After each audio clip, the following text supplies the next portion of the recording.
in the shadowed halls of Thornfield Manor, a governess lies dead, poisoned by a bowl of soup.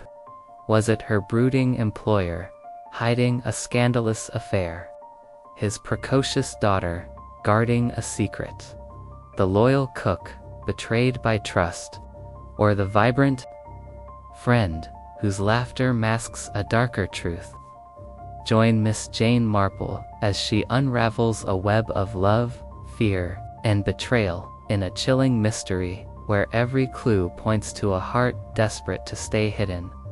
The truth awaits, but at what cost? Chapter 1. The arrival at Thornfield Manor. The autumn wind carried a sharp bite as Miss Jane Marple alighted from the 3:15 train at Ashburn Station, a modest platform nestled in the shadow of rolling hills. Her tweed coat, sensibly warm, and her hat, pinned firmly against the breeze, gave her the appearance of an unremarkable spinster, though her bright eyes missed nothing.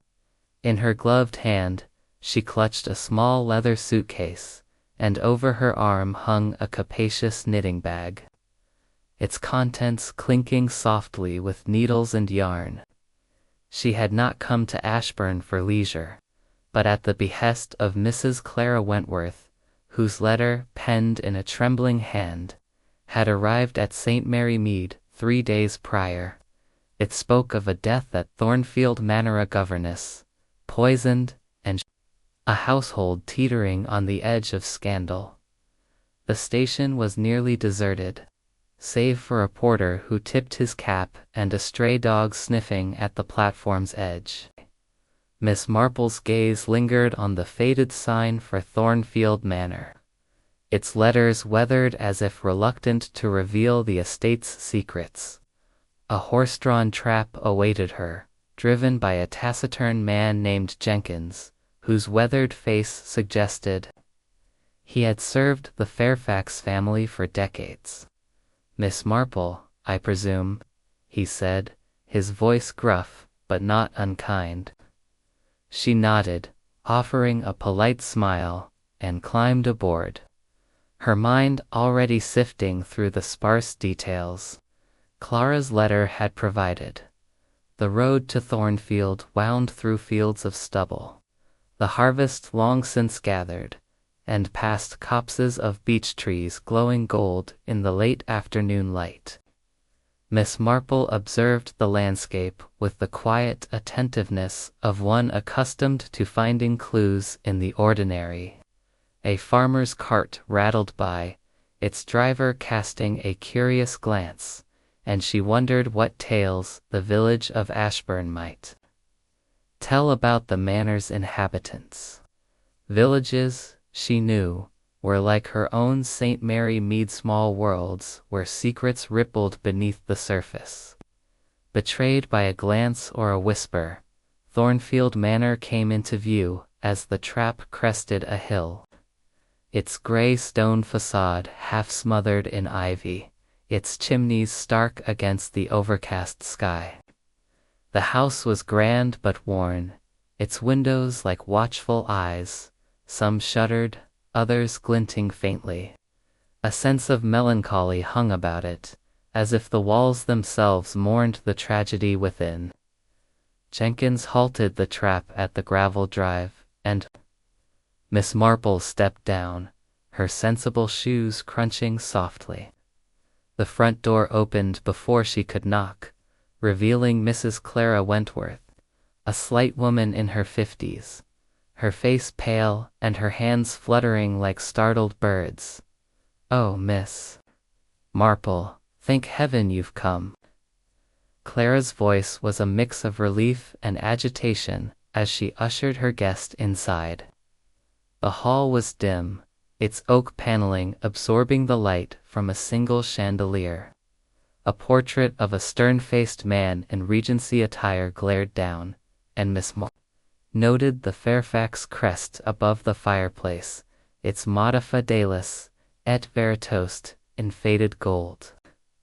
Clara led her to a drawing-room where a fire crackled, casting shadows on walls lined with books and faded tapestries.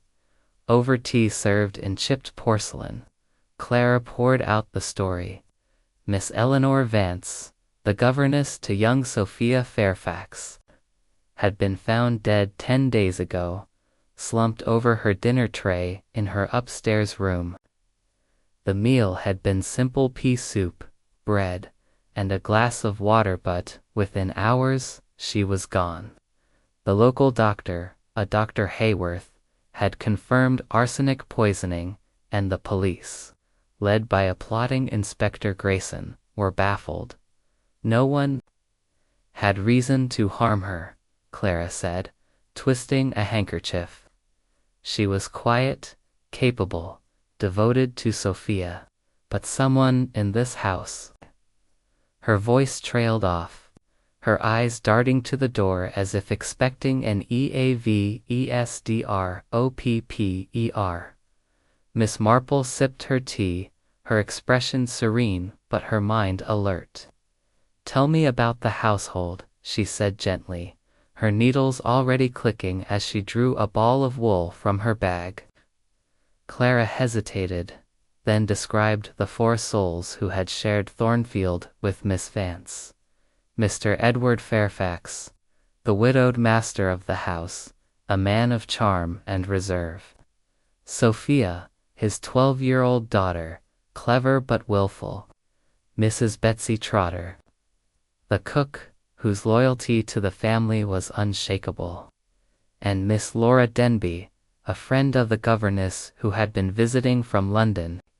Each, Clara admitted, had been near the kitchen that fateful evening. But none seemed a likely murderer. And yet, Miss Marple murmured, her eyes on her knitting, someone chose to end a life. Arsenic is not a subtle choice, Mrs. Wentworth. It suggests intent, perhaps desperation. She paused, noting Clara's flinch. Where was the soup prepared, and who served it? Clara explained that Mrs. Trotter had made the soup in the kitchen, as she did most evenings, and a maid, Jenny, had carried it to Miss Vance's room. The tray had been left untouched by anyone else, or so they claimed. Miss Marple nodded, her thoughts turning to the kitchen, the heart of any household, where secrets might be stirred into a pot as easily as poison. As Clara rose to show her to her room, a shadow passed the window, a man's figure, tall and purposeful, striding toward the stables. "Mr. Fairfax," Clara whispered, her voice tight. Miss Marple's gaze followed him, noting the tension in his shoulders, the haste in his step. Already, she sensed the threads of a mystery knitting together, each person a stitch in a pattern. She would soon unravel. For now, she smiled at Clara and followed her upstairs, her mind as sharp as the needles in her bag. Chapter 2. The scene of the crime. The morning after her arrival at Thornfield Manor, Miss Jane Marple sat in the dining room, her knitting bag resting beside her chair, its contents untouched for the moment. The room was grand but somber, with heavy velvet curtains drawn back to admit a weak November light that did little to warm the oak-paneled walls. A long mahogany table, polished to a mirror-like sheen, bore the weight of a breakfast spread, scones, butter, marmalade, and a pot of tea steaming faintly. Miss Marple, however, was not here for the scones. Her sharp eyes, hidden behind a gentle smile, were fixed on the task at hand. Understanding the precise circumstances of Miss Eleanor Vance's death, Mrs. Clara Wentworth, her hostess, sat opposite, her fingers fidgeting with a napkin as she recounted the grim details once more, her voice low as if the walls themselves might overhear. "It was so sudden," Clara said, her eyes darting to the door where a maid, Jenny, was clearing away a tray. "Eleanor, Miss Vance was perfectly well that afternoon." She'd been teaching Sophia her French verbs, and I saw her in the garden afterward, reading. By evening, she was Clara's voice broke, and she pressed the napkin to her lips. Miss Marple nodded sympathetically, her hands folded neatly in her lap, though her mind was already sifting through the fragments of Clara's account like a gardener turning soil. Perhaps, Miss Marple suggested, her tone mild, you could show me where it happened. The room, the kitchen, any place. That might help me understand. Clara hesitated, then nodded, rising with a rustle of her black bombazine dress. Miss Marple followed, her sensible shoes silent on the polished floor, her eyes noting the details of Thornfield's interior, the faded grandeur of the staircase, the creak of a loose floorboard, the faint scent of lavender lingering in the hall. These were the small threads, she knew, that often wove the tapestry of truth. They ascended to the second floor, where a narrow corridor led to the governess's quarters. Clara opened a door to a modest room, its furnishings simple but comfortable, a single bed with a worn quilt, a small writing desk, a chair by the window overlooking the frost-tipped garden, and a bedside table where a dog-eared copy of Jane Eyre lay beside a candle stub. Miss Marple's gaze lingered on the book, its spine cracked from frequent reading. Was Miss Vance fond of novels? She asked, her tone conversational. Oh yes, Clara replied, a faint smile breaking through her anxiety. She often read to Sophia, though she preferred the Brontes to anything modern. She said they understood the heart. Miss Marple nodded, filing this away. A woman who loved the Brontes might have a romantic streak, perhaps one that led her into dangerous confidences. Clara pointed to a small table near the bed, where a tray had been found the night of the tragedy. That's where the soup was, she said, her voice dropping to a whisper. Just a bowl of pea soup, a slice of bread, and a glass of water. Jenny brought it up at 6 o'clock, as usual. Eleanor ate alone, she preferred it that way. By 8, she was gone. Clara shuddered, and Miss Marple patted her arm gently, though her eyes were already scanning the room. The table was bare now, but Miss Marple crouched to examine it, noting a faint ring where a bowl might have sat. Was the tray removed immediately? She asked. Clara nodded. The doctor insisted, and the police took it for examination. They found arsenic in the soup, nothing else. Miss Marple straightened, her mind turning to the kitchen. Then let us see where the soup was prepared, she said, her tone as calm as if she were suggesting a stroll. They descended to the kitchen, a cavernous room at the back of the manor, its stone floor worn smooth by years of use. Copper pots gleamed on hooks, and a massive iron range dominated one wall, its embers still glowing from breakfast preparations. Mrs. Betsy Trotter, the cook, stood at a scrubbed oak table, kneading dough with hands that seemed too large for her stout frame. She looked up as they entered, her eyes narrowing slightly at Miss Marple's unassuming figure. Mrs. Wentworth says you're here about Miss Vance, she said, her voice gruff but not hostile. I've told the police all I know. The soup was fresh, made that afternoon. No one touched it but me. Miss Marple smiled, her eyes crinkling at the corners. I'm sure you're very thorough, Mrs. Trotter. Might you show me how you prepared it? The cook hesitated, then wiped her hands on her apron and gestured to a shelf where jars of dried peas, herbs, and spices stood in neat rows. Peas, onion, a bit of ham stock, and salt, she said, pointing to each ingredient. Boiled it. Slow, like always. Served it straight from the pot to the tray.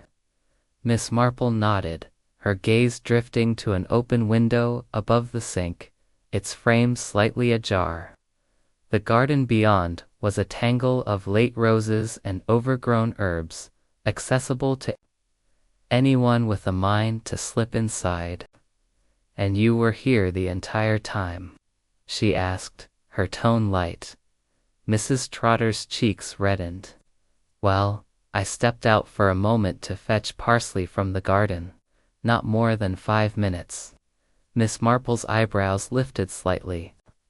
But she said nothing, merely noting the gap in the cook's account. She turned her attention to the tray's journey. "And Jenny took it directly to Miss Vance?" she asked. Clara confirmed this, adding that Jenny had been questioned thoroughly and seen nothing unusual. Miss Marple requested to speak with the maid, and soon Jenny appeared, a slight girl of 17 with nervous hands and downcast eyes. "I just took the tray up, ma'am," she said, her voice barely above a whisper. Miss Vance was at her desk, writing. "I left it on the table and went back downstairs." Miss Marple noted the girl's pallor, the way her fingers twisted her apron. Fear, perhaps, or something more. As they returned to the drawing room, Miss Marple's thoughts were interrupted by the arrival of Mr. Edward Fairfax, the master of Thornfield. He entered with the air of a man accustomed to command, his dark hair swept back, his eyes shadowed, but polite. "Miss Marple," he said, bowing slightly, "Mrs. Wentworth tells me you're here to assist with our misfortune." His voice was smooth, but Miss Marple caught a flicker of unease in his posture, a tightening of his jaw. "I'm happy to answer any questions," he continued, "though I fear I have little to add. Miss Vance was an excellent governess. Her loss is deeply felt, especially by my daughter." Miss Marple inclined her head, her expression serene. "You were here that evening, Mr. Fairfax?" she asked, her tone as casual as if discussing the weather. He nodded, gesturing to a door across the hall. "In my study, working on accounts. I heard nothing until Clara's cry alerted us." His eyes met hers briefly, then slid away, and Miss Marple's needles, now in her hands, began to click softly. A man in his study, she thought, yet the maid had mentioned a locked door. Why lock oneself in for mere accounts? Clara, sensing the need to fill the silence, offered to introduce Miss Marple to Sophia, the young Miss Fairfax. They found her in the schoolroom, a bright space with maps on the walls and a blackboard covered in French conjugations. Sophia, a girl of 12 with her father's dark eyes and a quick, assessing gaze, looked up from a book of poetry.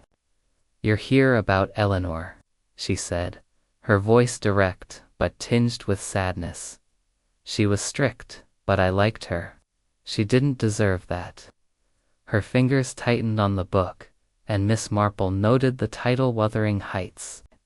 Another Brontë, she thought, her mind circling back to Eleanor's romantic inclinations. "Were you with her that day?" Miss Marple asked, settling into a chair, as if for a cozy chat. Sophia nodded. "In the morning, for lessons." She seemed tired, maybe worried. She kept looking out the window, like she was expecting someone. Miss Marple's interest sharpened, but she kept her tone gentle. "Did she often have visitors?" Sophia shook her head. "Only Miss Denby, her friend from London. She came that week, but Eleanor didn't seem as happy to see her as usual." The girl's eyes flicked to her father, who stood silently by the door, and Miss Marple sensed a guardedness, a loyalty that might conceal more than it revealed. As they left the schoolroom, Miss Marple requested to meet Miss Laura Denby, the final piece of the household puzzle. Clara sent for her, and soon a woman of about 30 entered. Her auburn hair swept up in a stylish chignon, her dress a shade too bright for a house in mourning. "Miss Marple," she said, her smile bright but brittle, "I'm told you're quite the sleuth. Poor Eleanor, I still can't believe it." Her laughter was forced, and Miss Marple noted the scent of lavender clinging to her, sharp and distinctive. "You were here the day she died?" Miss Marple asked, her needles clicking rhythmically. "Yes, just visiting," Laura replied, her fingers smoothing her skirt. "We chatted in the drawing room that afternoon. I didn't see her after that. She took her dinner alone." Her eyes darted to Clara, then back to Miss Marple, and there was a flicker of something, guilt, perhaps, or merely discomfort. Miss Marple made a mental note to explore Laura's connection to Eleanor further, particularly that hint of strained friendship Sophia had mentioned.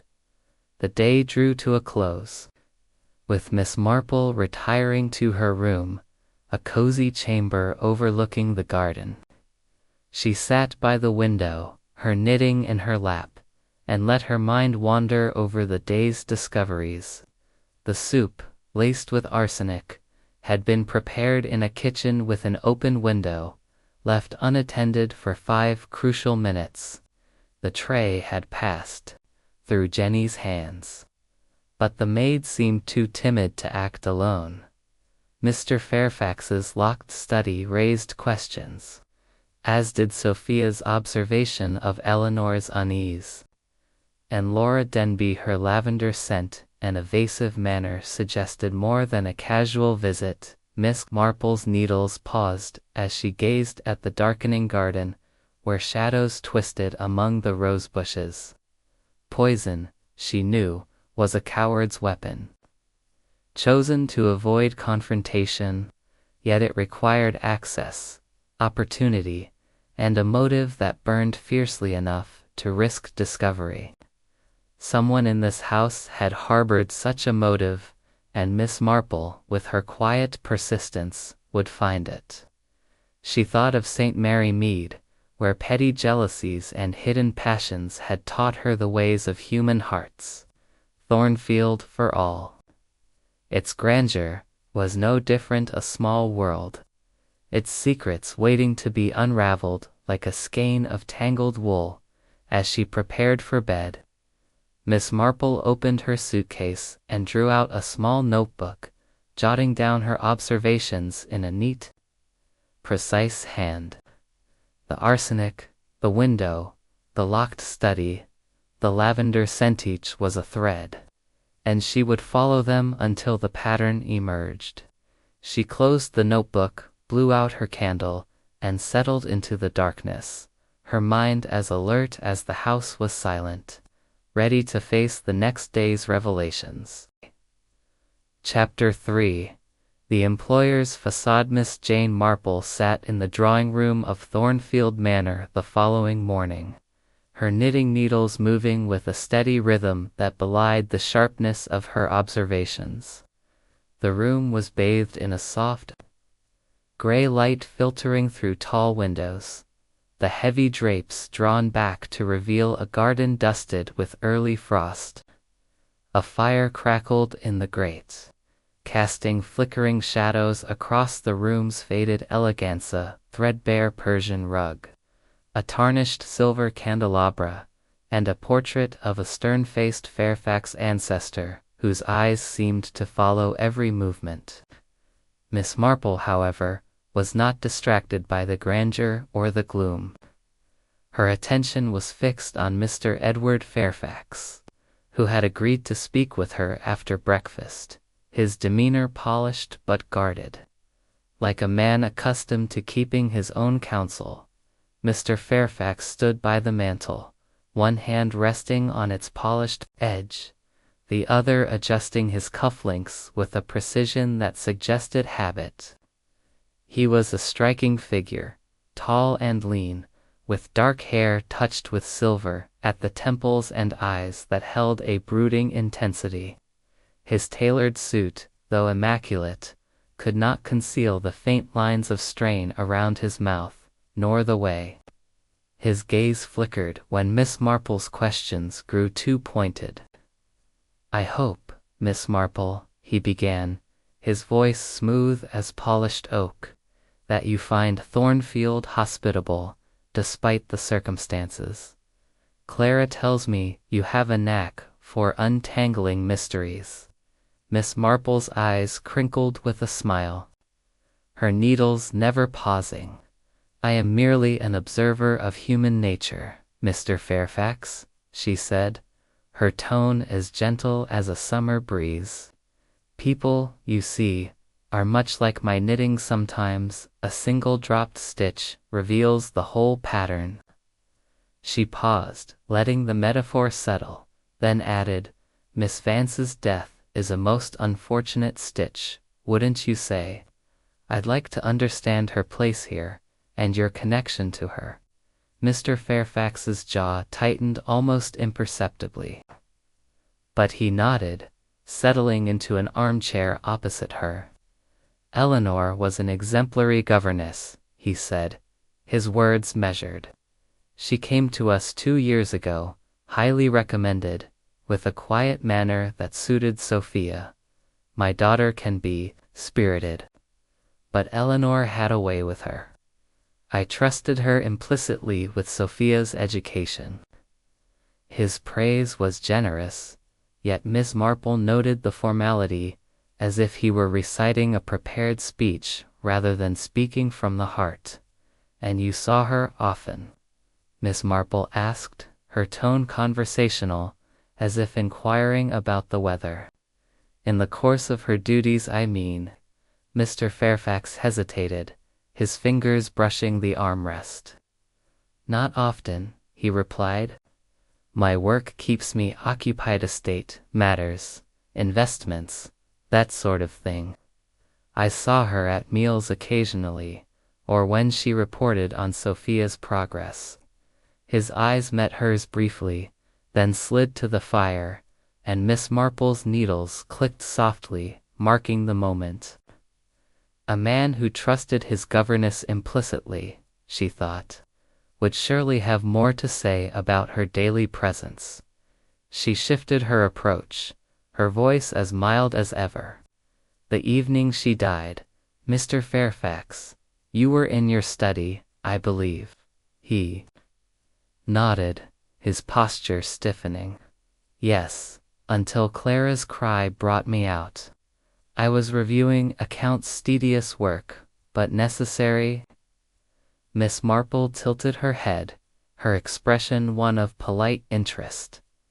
"Accounts can be so consuming," she said.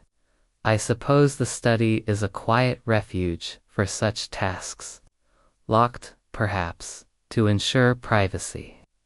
The question hung in the air, innocent, yet piercing, and Mr. Fairfax's hand stilled on the armrest. "Locked," he repeated, a faint edge to his voice. "Not always, though I do value my solitude." He offered a thin smile, but Miss Marple's keen eyes caught the brief tightening of his lips, the way his fingers curled slightly, as if grasping for control. She thought of Jenny, the maid, who had mentioned a locked study door that evening. Detail Mr. Fairfax had not volunteered. In St. Mary Mead, she had known men like him, men whose polished surfaces hid currents of unease, and she wondered what lay beneath his careful words. Changing tack, she asked, "Miss Vance ever spoke of troubles, worries perhaps, about her work or her life here?" Mr. Fairfax shook his head, his expression softening into something like regret. "She was reserved, Miss Marple. If she had troubles, she kept them to herself. I wish I'd known, she might have confided in me. The sentiment was kind, yet Miss Marple detected a note of detachment, as if he were speaking of a distant acquaintance rather than a woman who had lived under his roof for 2 years as he spoke. The door opened and Sophia Fairfax slipped into the room, her dark eyes darting between her father and Miss Marple. "I didn't mean to interrupt," she said, her voice bright but tinged with curiosity. She carried a sketchbook, its pages slightly crumpled, and Miss Marple noted the way Mr. Fairfax's posture relaxed at her entrance, as if his daughter's presence were a shield. "Not at all, my dear," he said, rising to place a hand on her shoulder. "Miss Marple is here to help us understand what happened to Eleanor." Sophia's gaze flicked to Miss Marple, sharp and assessing, and she nodded. "I hope you find out who did it," she said, her tone earnest but with a hint of defiance. "Eleanor didn't deserve to die." Miss Marple smiled, her needles pausing. "I quite agree, Sophia," she said. "Perhaps you could tell me a little about her. You spent so much time together." Sophia hesitated, glancing at her father, who gave a slight nod. "She was kind," the girl said, "but strict. She made me learn poetry, even when I didn't want to." She said it shaped the soul. Her voice faltered, and Miss Marple noted the genuine grief in her eyes, though something else lingered there, wariness, perhaps, or a secret held close. Mr. Fairfax cleared his throat, his hand still on Sophia's shoulder. "My daughter has lessons to attend to," he said, his tone polite but firm. "If you'll excuse us, Miss Marple, I'll see her to the schoolroom." Miss Marple inclined her head, her smile unwavering. "Of course," she said, "and thank you for your time, Mr. Fairfax. I'm sure we'll speak again." As father and daughter left, she watched them closely, noting the protective way he guided Sophia, the way the girl's shoulders stiffened under his touch. Loyalty, she thought, could be a powerful force, but it could also blind one to truth, alone. In the drawing room, Miss Marple set her knitting aside and rose to examine the space more closely. The mantel held a few ornaments, a porcelain shepherdess, a brass clock, and a small photograph in a silver frame. She peered at the photograph, which showed Mr. Fairfax and Sophia standing in the garden. Sophia perhaps a year younger, her smile bright but her father's expression distant. There was no sign of Eleanor Vance, no trace of the governess who had shaped Sophia's days. Miss Marple's fingers brushed the frame, and she wondered if Mr. Fairfax's detachment was merely grief for something more calculated. Her thoughts were interrupted by the soft tread of Clara Wentworth, who entered with a tray of fresh tea. "I hope Edward was helpful," Clara said, setting the tray down with a clatter. "He's been dreadfully shaken by all this." Miss Marple nodded, resuming her seat. "He was most courteous," she said, "though I sense he carries a heavy burden. Tell me, Mrs. Wentworth, does Mr. Fairfax often lock his study door?" Clara blinked, caught off guard. "I suppose he does, now and then. He values his privacy, especially since his wife's passing." Her voice softened, and Miss Marple noted the sympathy in her tone, the way she spoke of Mr. Fairfax as if he were a wounded creature in need of protection, and his wife's passing. Miss Marple said gently, "It must have been a great loss." Clara nodded, her eyes misting. 5 years ago, a fever took her. Edward was devoted to her, and Sophia was only 7. Eleanor was a blessing when she came. She gave Sophia structure, a sense of normalcy. Miss Marple listened, her needles clicking again, but her mind was elsewhere. Turning over the locked study, the formal praise, the photograph without Eleanor, a man devoted to his late wife, she thought, might seek solace elsewhere, might fear exposure of secrets that threatened his carefully maintained facade.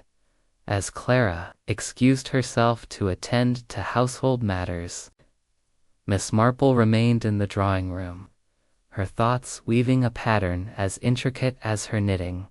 Mr. Fairfax's polished exterior, his locked study, and his guarded responses suggested a man with something to hide. Sophia's loyalty hinted at knowledge she might not yet fully understand, and Clara's protectiveness could mask either affection or complicity. Miss Marple knew from her years in St. Mary Mead that facades, however well crafted, often cracked under scrutiny. She would watch Mr. Fairfax closely, for the truth, she suspected, lay not in what he said, but in what he left unsaid. Rising, she tucked her knitting into her bag and stepped into the hall, her eyes catching a glimpse of Mr. Fairfax through a window, striding toward the stables with that same purposeful gait she had noted the previous day.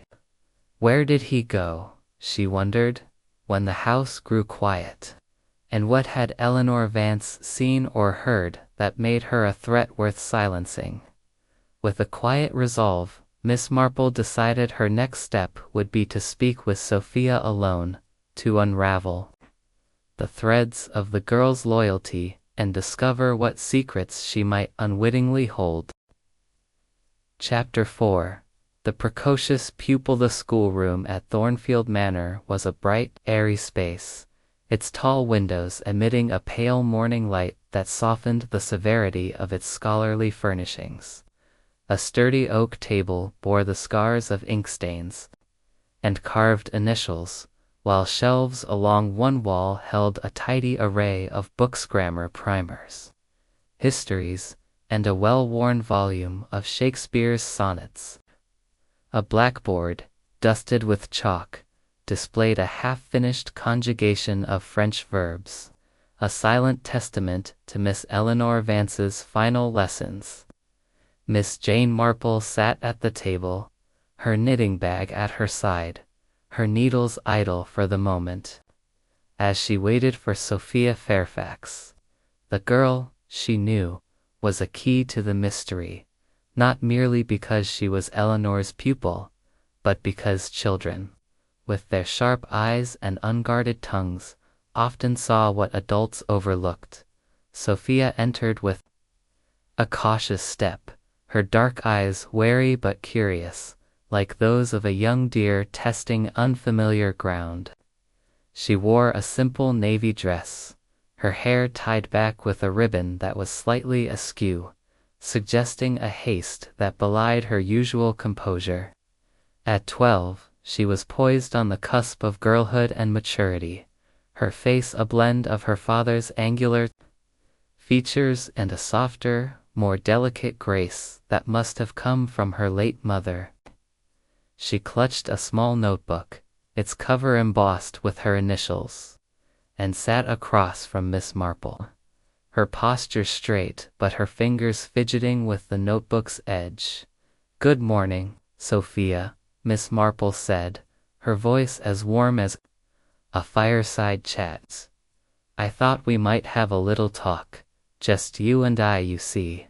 I find young people often notice things that escape their elders." She smiled, her eyes crinkling, and Sophia's guarded expression softened slightly, though her fingers continued their restless dance. "I suppose," the girl said, her tone careful, "but I don't know much about what happened to Eleanor." The hesitation in her voice, the quick glance toward the door, told Miss Marple that Sophia knew more than she was ready to share. Miss Marple leaned forward, her manner as unthreatening as a village gossip sharing a recipe. "You spent a great deal of time with Miss Vance, didn't you? She must have been a fine teacher, with her love of poetry and novels." Sophia nodded, her eyes brightening briefly. "She was," she said. "She made me read Wuthering Heights, even though I thought it was too sad. She said it was about love that consumes you." Her voice faltered, and she looked down at her notebook, as if the words had stirred a memory she wasn't ready to face. "That's very perceptive," Miss Marple said, her tone encouraging. "And did she ever seem consumed by anything herself? Worries, perhaps, or someone she spoke of often?" Sophia's fingers stilled, and her eyes flicked up to meet Miss Marple's, a flicker of unease passing across her face. "She was quiet," Sophia said slowly. "Sometimes she'd stare out the window, like she was waiting for something. Once, she said she wished she could be free, like the characters in her books. I didn't understand what she meant." Miss Marple's needles began to click softly, a soothing rhythm that seemed to ease the tension in the room. "Freedom is a curious thing," she mused. "In my village, St. Mary Mead, I've known people who longed for it, often because they felt trapped by secrets or expectations." "Did Miss Vance ever mention anything like that?" Sophia shook her head, but her expression was troubled, and Miss Marple sensed a thread worth tugging. "Perhaps," she continued, "she spoke of your father, or someone else in the house." Sophia's cheeks flushed, and she opened her notebook, flipping through pages filled with neat handwriting and small sketches of flowers. "Father liked her," she said, her voice low. "He said she was good for me, but sometimes—" She stopped, her fingers tightening on the page. Miss Marple waited, her silence inviting, and after a moment, Sophia continued, "Sometimes I saw him walking in the village at night, when he thought I was asleep. He'd go toward the widow's cottage, Mrs. Crane's. I didn't tell Eleanor, but I think she knew." Her words came in a rush, as if unburdening herself had lifted a weight, yet her eyes were wide with fear, as if she'd betrayed a trust. Miss Marple nodded, her expression unchanged, though her mind was racing. A late-night walk to Mrs. Crane's cottage, a widow known in Ashburn for her charm and discretion.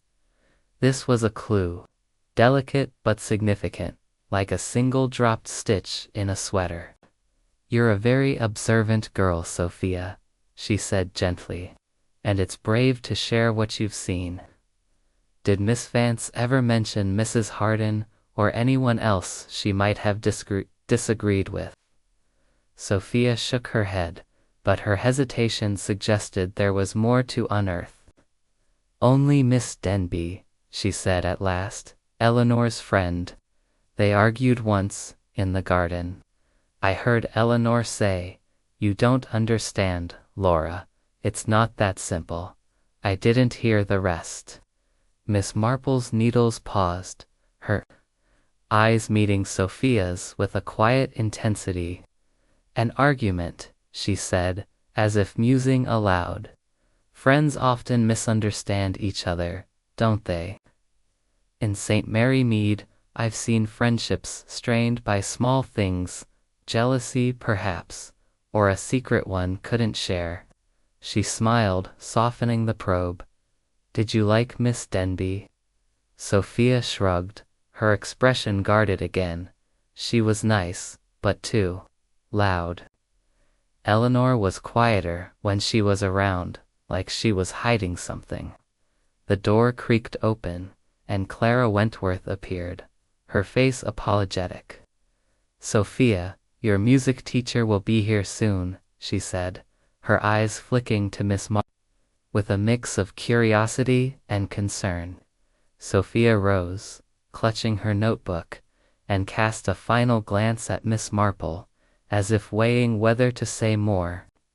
"Thank you, Sophia," Miss Marple said, her smile warm. "You've been most helpful." The girl nodded and left, her footsteps echoing down the corridor. And Miss Marple turned to Clara, her expression serene but her mind alight with possibilities. "Such a bright child," Miss Marple said, tucking her knitting into her bag. "She notices so much, doesn't she? It must be a comfort to Mr. Fairfax, having such a perceptive daughter." Clara nodded, though her hands twisted nervously. "She's his pride," she said, "though I worry this tragedy has unsettled her. She was fond of Eleanor." Miss Marple murmured agreement, but her thoughts were elsewhere, circling the image of Mr. Fairfax's nocturnal walks and Eleanor's cryptic words about freedom. Sophia's loyalty to her father was evident, yet her observations suggested a crack in his carefully maintained facade, a crack that Eleanor might have widened. As Clara led her back to the drawing room, Miss Marple's gaze lingered on a small table in the hall, where a vase of late roses stood, their petals beginning to curl. Beside it lay a letter, half hidden beneath a scarf, addressed to Mr. Fairfax in a looping feminine hand. Miss Marple's eyes narrowed slightly, but she said nothing, merely noting the detail as she followed Clara. The letter, she suspected, might belong to Mrs. Crane, or perhaps another player in this quiet drama. In St. Mary Mead, she had seen how letters, carelessly left, could reveal truths their writers meant to conceal. Settling into the drawing room, Miss Marple resumed her knitting, her needles clicking as she pieced together the morning's revelations. Sophia's account of her father's visits to Mrs. Crane suggested a secret liaison, one Eleanor might have discovered.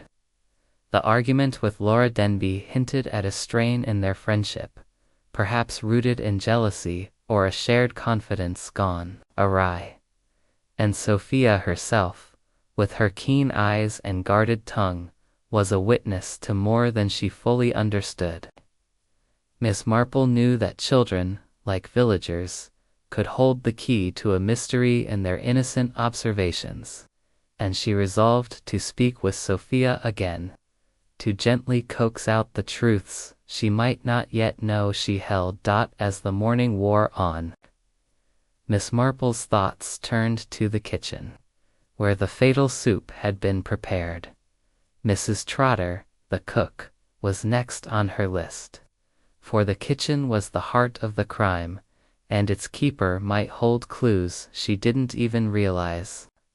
Rising, Miss Marple tucked her knitting away and prepared to venture into that domain, her mind as sharp as the needles in her bag, ready to unravel the next thread in the tangled skein of Thornfield's secrets. Chapter 5. The Cook's Domain. The kitchen of Thornfield Manor was a world apart from the somber elegance of its drawing rooms and corridors. A bustling enclave of warmth and industry, where the air carried the mingled scents of baking bread and simmering stock. Miss Jane Marple stepped into this domain in the late morning, her knitting bag slung over her arm, her eyes bright with the quiet alertness of one accustomed to finding truth in the mundane. The stone-flagged floor gleamed from a recent scrubbing, and copper pots hung in orderly rows above a massive iron range that glowed with a low, steady heat. At the center of it all stood Mrs. Betsy Trotter, the cook, her broad shoulders hunched over a chopping board as she diced carrots with a precision that spoke of years in service. Her apron was stained but clean, and her gray hair was tucked beneath a cap, giving her the look of a general commanding her troops. Mrs. Trotter glanced up as Miss Marple entered, her ruddy face creasing with a mixture of curiosity and suspicion.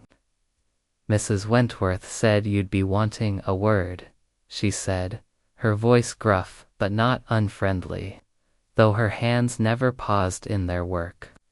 "I've told the police all there is to tell about that night. Don't see what more I can add." She punctuated her words with a sharp chop of her knife, and Miss Marple smiled, settling onto a stool near the table as if invited to a cozy village tea. "I'm sure you've been most thorough, Mrs. Trotter," Miss Marple said, her tone as soothing as a lullaby. "But I find that kitchens, like parlors, have a way of holding secrets. You've been with the Fairfax family a long time, haven't you?" She drew a ball of wool from her bag, her needles beginning their familiar click, a sound that seemed to ease the tension in the room. Mrs. Trotter nodded, wiping her hands on her apron. 20 years, come spring," she said, a note of pride in her voice. "I was here when the late Mrs. Fairfax was mistress, God rest her, and I've stayed on for Master Edward and Miss Sophia." Miss Marple's needles moved steadily, her eyes on the wool, but her attention on the cook's every word. "A loyal servant," she murmured. "You must know the household better than most.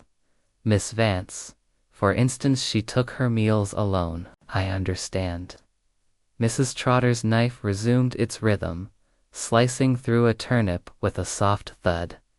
"Aye, she did," she said. "Preferred it that way," she said. "I'd send up a tray with Jenny soup mostly, or a bit of cold meat. That night it was pea soup, same as I'd made for the house. Nothing out of the ordinary." Miss Marple nodded, her expression one of polite interest.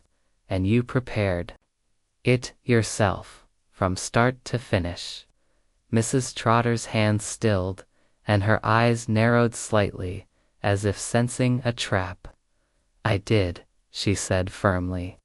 "Soaked the peas overnight, boiled them with onion and a bit of ham stock, seasoned it with salt and a pinch of herbs from the garden, served it straight from the pot to the tray." Her tone was defensive, and Miss Marple noted the slight flush creeping up her neck, a sign of unease that belied her confident words. "How very precise," Miss Marple said, her voice warm with approval. "A cook's work is so exacting, isn't it? I imagine you keep a close eye on your kitchen."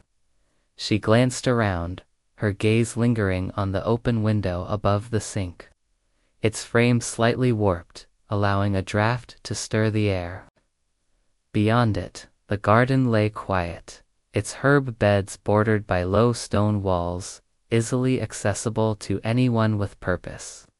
"This window," she said, as if struck by a passing thought, "it's often open, I suppose, to let out the heat." Mrs. Trotter followed her gaze, her expression tightening. "Aye, it is," she admitted. "Gets stifling in here otherwise. But I'm never far, always within earshot." She hesitated, then added, "I did step out that evening, mind you, to fetch some parsley. Not more than a few minutes, and the kitchen was empty when I got back." Miss Marple's needles clicked softly, marking the admission. A few minutes, she thought, was ample time for a determined hand to tamper with a pot or a tray, especially in a kitchen left unguarded, and "The ingredients," Miss Marple continued, her tone as casual as if discussing a recipe, "they came from your stores here." She gestured to the shelves lined with jars and tins, their labels faded but legible. Mrs. Trotter nodded, pointing to a jar of dried peas and a tin of spices. "All from my pantry," she said. "I check everything myself. No one else touches." My stores? Her voice was firm, but Miss Marple caught a flicker of doubt in her eyes, as if she were reconsidering her own certainty. Miss Marple rose, her movements slow and deliberate, and approached the pantry, her eyes scanning the orderly rows. Such a well-kept kitchen, she said, her fingers brushing a tin labeled mixed herbs.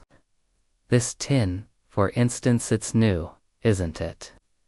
Mrs. Trotter's brow furrowed, and she joined Miss Marple at the shelf, peering at the tin. Aye, it is, she said slowly. Master Fairfax gave it to me a week or so before it happened. Said it was a gift from a friend in London.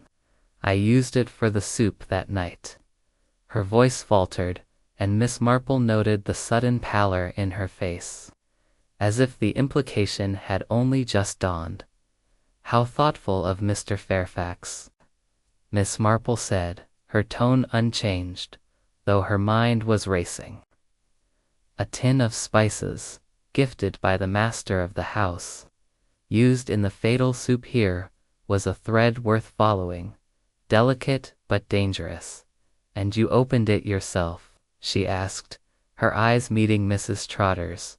The cook nodded, but her hands twisted in her apron, a gesture Miss Marple recognized from her St. Mary Mead days as a sign of unease. I did, Mrs. Trotter said. Looked normal, enough smelled right, too. I'd no reason to think otherwise. Of course not, Miss Marple said, her smile reassuring. You've a heavy responsibility, feeding the household. No wonder you trust those you serve. The words were kind, but they carried a subtle probe, and Mrs. Trotter's flush deepened. I do my duty, she said, her voice gruff again. Master Edward's been good to me, and Miss Sophia's like my own. I'd never let harm come to this house. Her loyalty was fierce, almost protective. And Miss Marple wondered if it blinded her to possibilities she dared not consider as they spoke.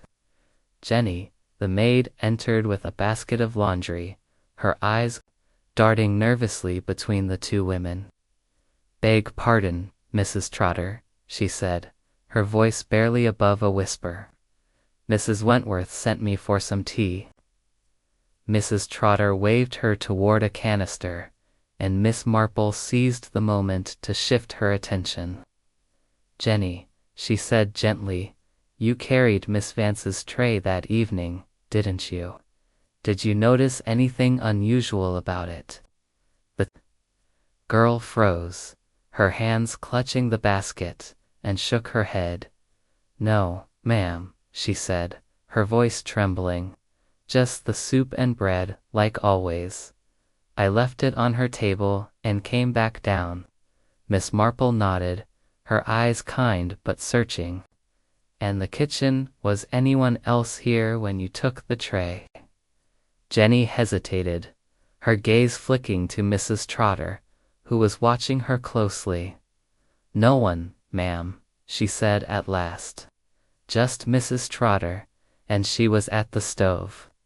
The cook nodded, as if confirming the account, but Miss Marple noted the girl's nervous fidgeting, the way her eyes avoided Mrs. Trotter's fear, she thought, or perhaps a loyalty as fierce as the cook's, binding her to silence.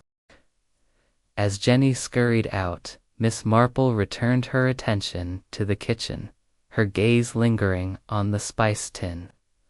Might I see where you keep your stores, Mrs. Trotter?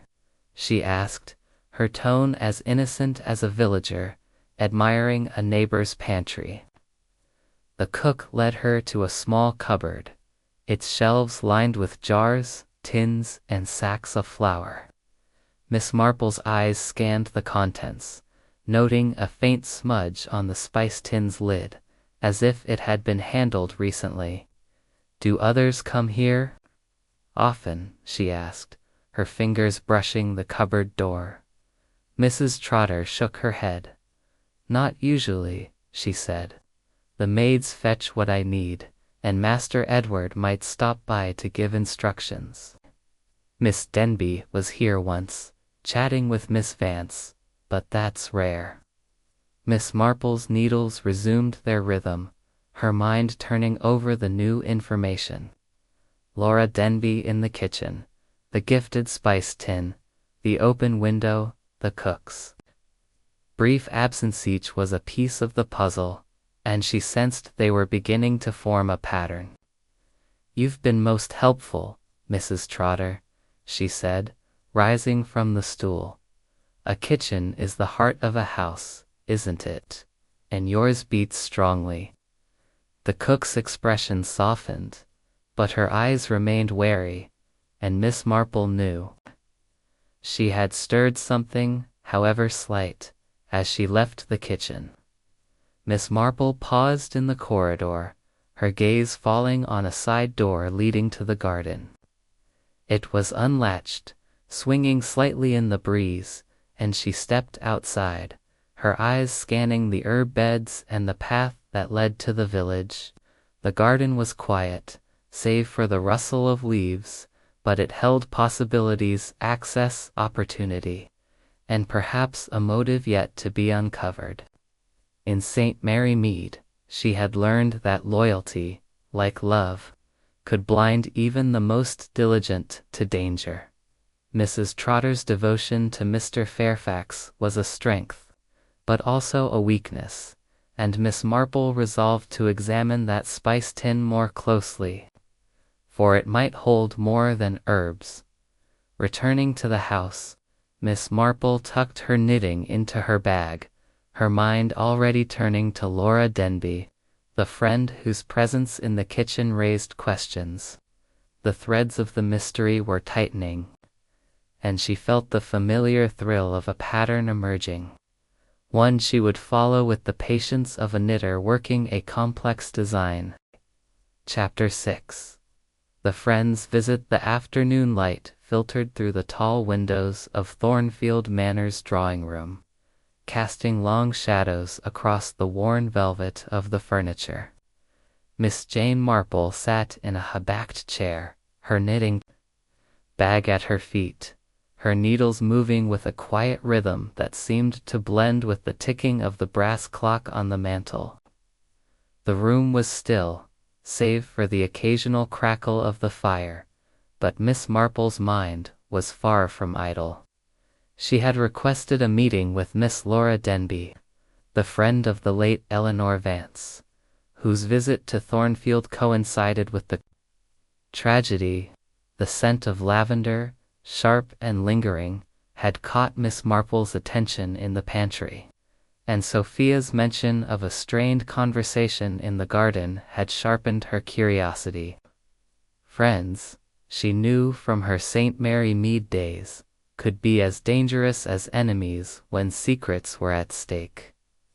The door opened, and Laura Denby entered, her auburn hair catching the light like polished copper. She was a woman of striking presence, perhaps 30, with a vivacious air that seemed at odds with the somber atmosphere of the manor. Her dress, a rich emerald green, was a touch too bright for a house in mourning, and her smile, though warm, had a brittle edge, as if it might crack under pressure. "Miss Marple," she said, her voice light but with a practiced charm, "Clara tells me you're quite the detective. I'm not sure what I can offer, but I'm happy to help." She settled onto the sofa, her movements graceful but calculated, her hands smoothing her skirt with a nervous energy Miss Marple did not miss. "You're very kind to spare the time, Miss Denby," Miss Marple said, her tone as gentle as a village vicar's wife offering tea. "I understand you were a close friend of Miss Vance. It must have been a dreadful shock." Her needles clicked softly, a soothing counterpoint to her words, and Laura's smile faltered, her eyes flickering to the fire. "Dreadful," she agreed, her voice softening. Eleanor and I met years ago in London, at a literary salon. She was so quiet, so thoughtfully adored her for it, too. Think someone could? She trailed off, her fingers twisting a lace handkerchief. And Miss Marple noted the theatricality of the gesture, as if it had been rehearsed.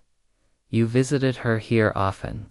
Miss Marple asked, her eyes on her knitting but her attention fixed on Laura's face. Laura nodded, her smile returning, though it seemed forced. Whenever I could, she said.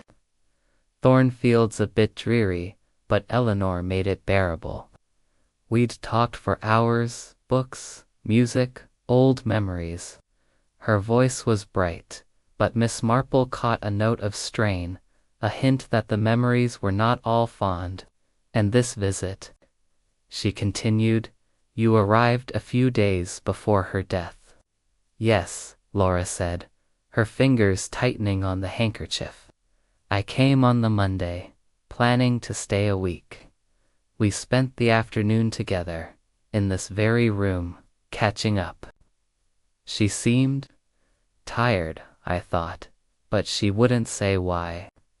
Laura's eyes darted to Miss Marple, then away, and the older woman's needles paused for a moment, marking the evasion.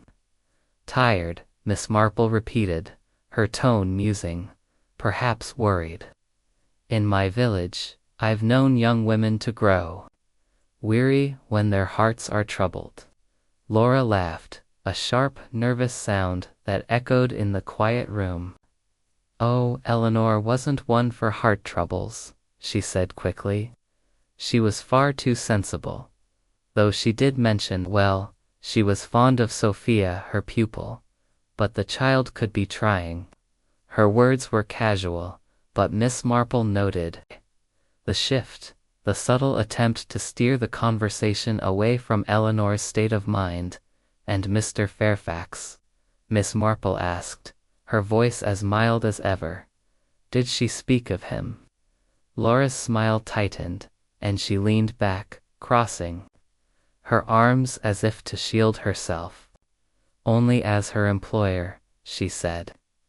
She respected him, said he was kind but distant, kept to his study, mostly. Her tone was dismissive, but Miss Marple's keen eyes caught the slight flush in her cheeks, the way her fingers dug into the fabric of her sleeve. A lie, perhaps, or a half-truth, and Miss Marple filed it away, her mind turning to Sophia's mention of an argument in the garden. You were in the garden with her, I believe, Miss Marple said, her tone as innocent as a neighbor inquiring about flowers. Sophia mentioned seeing you there, talking. She thought you might have disagreed. Laura's eyes widened briefly, then narrowed, and she laughed again, though the sound was brittle. Sophia's an imaginative child, she said. We were just talking, nothing serious. Eleanor was a bit cross, perhaps because I teased her about staying buried in this gloomy place. I told her she should come back to London, live a little. Her words were light, but Miss Marple sensed a current beneath them, a tension that spoke of more than a friendly jest. And what did she say to that? Miss Marple asked, her needles resuming their rhythm. Laura hesitated, her gaze drifting to the window, where the garden lay shrouded in mist. She said it wasn't that simple. She admitted at last, something about duties, responsibilities. I didn't press her, she could be stubborn when she wanted.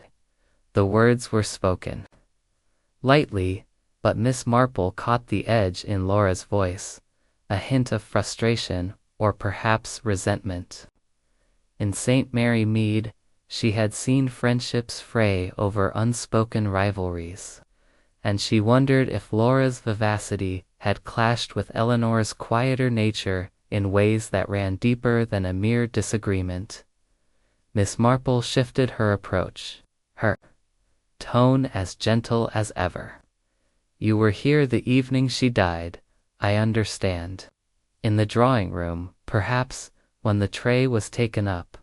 Laura nodded, her fingers relaxing slightly. Yes, I was here, reading. Clara was with me for a while, then she went to check on Sophia. I didn't see the tragedy, took it straight from the kitchen. Her answer was prompt. But Miss Marple's keen senses caught the faint scent of lavender that clung to Laura's dress, the same scent she had noticed near the pantry. And the kitchen, she said, as if struck by a passing thought. Did you visit it that day? To speak with Eleanor, perhaps. Laura's posture stiffened, and her smile faltered. The kitchen? She repeated, her voice a touch too high. No, I don't think so. I mean, I might have passed through, but I didn't stay. Eleanor was always so busy with Sophia. Her words tumbled out, and Miss Marple's needles clicked softly, marking the lie.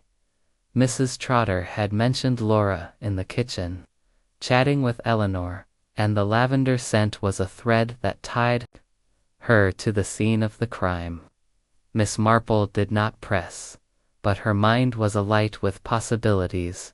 Had Laura been in the kitchen when the soup was prepared, or had she slipped in during Mrs. Trotter's absence? As the conversation drew to a close, Laura rose, her movements brisk, as if eager to escape. I hope I've been helpful, she said, her smile returning but not reaching her eyes. I want justice for Eleanor as much as anyone. Miss Marple nodded, her expression serene. You've been most helpful, Miss Denby, she said. It's the small details, you know, that often tell the story. Laura's smile wavered, and she left the room with a quick nod, her lavender scent lingering in the air. Alone, Miss Marple set her knitting aside and rose to examine the drawing room, her eyes scanning the shelves and tables for any trace of Laura's presence. A small writing desk in the corner caught her attention, its surface cluttered with papers and a bottle of ink. Among the papers was a letter, half-finished, in a looping hand that matched the one she had glimpsed in the hall.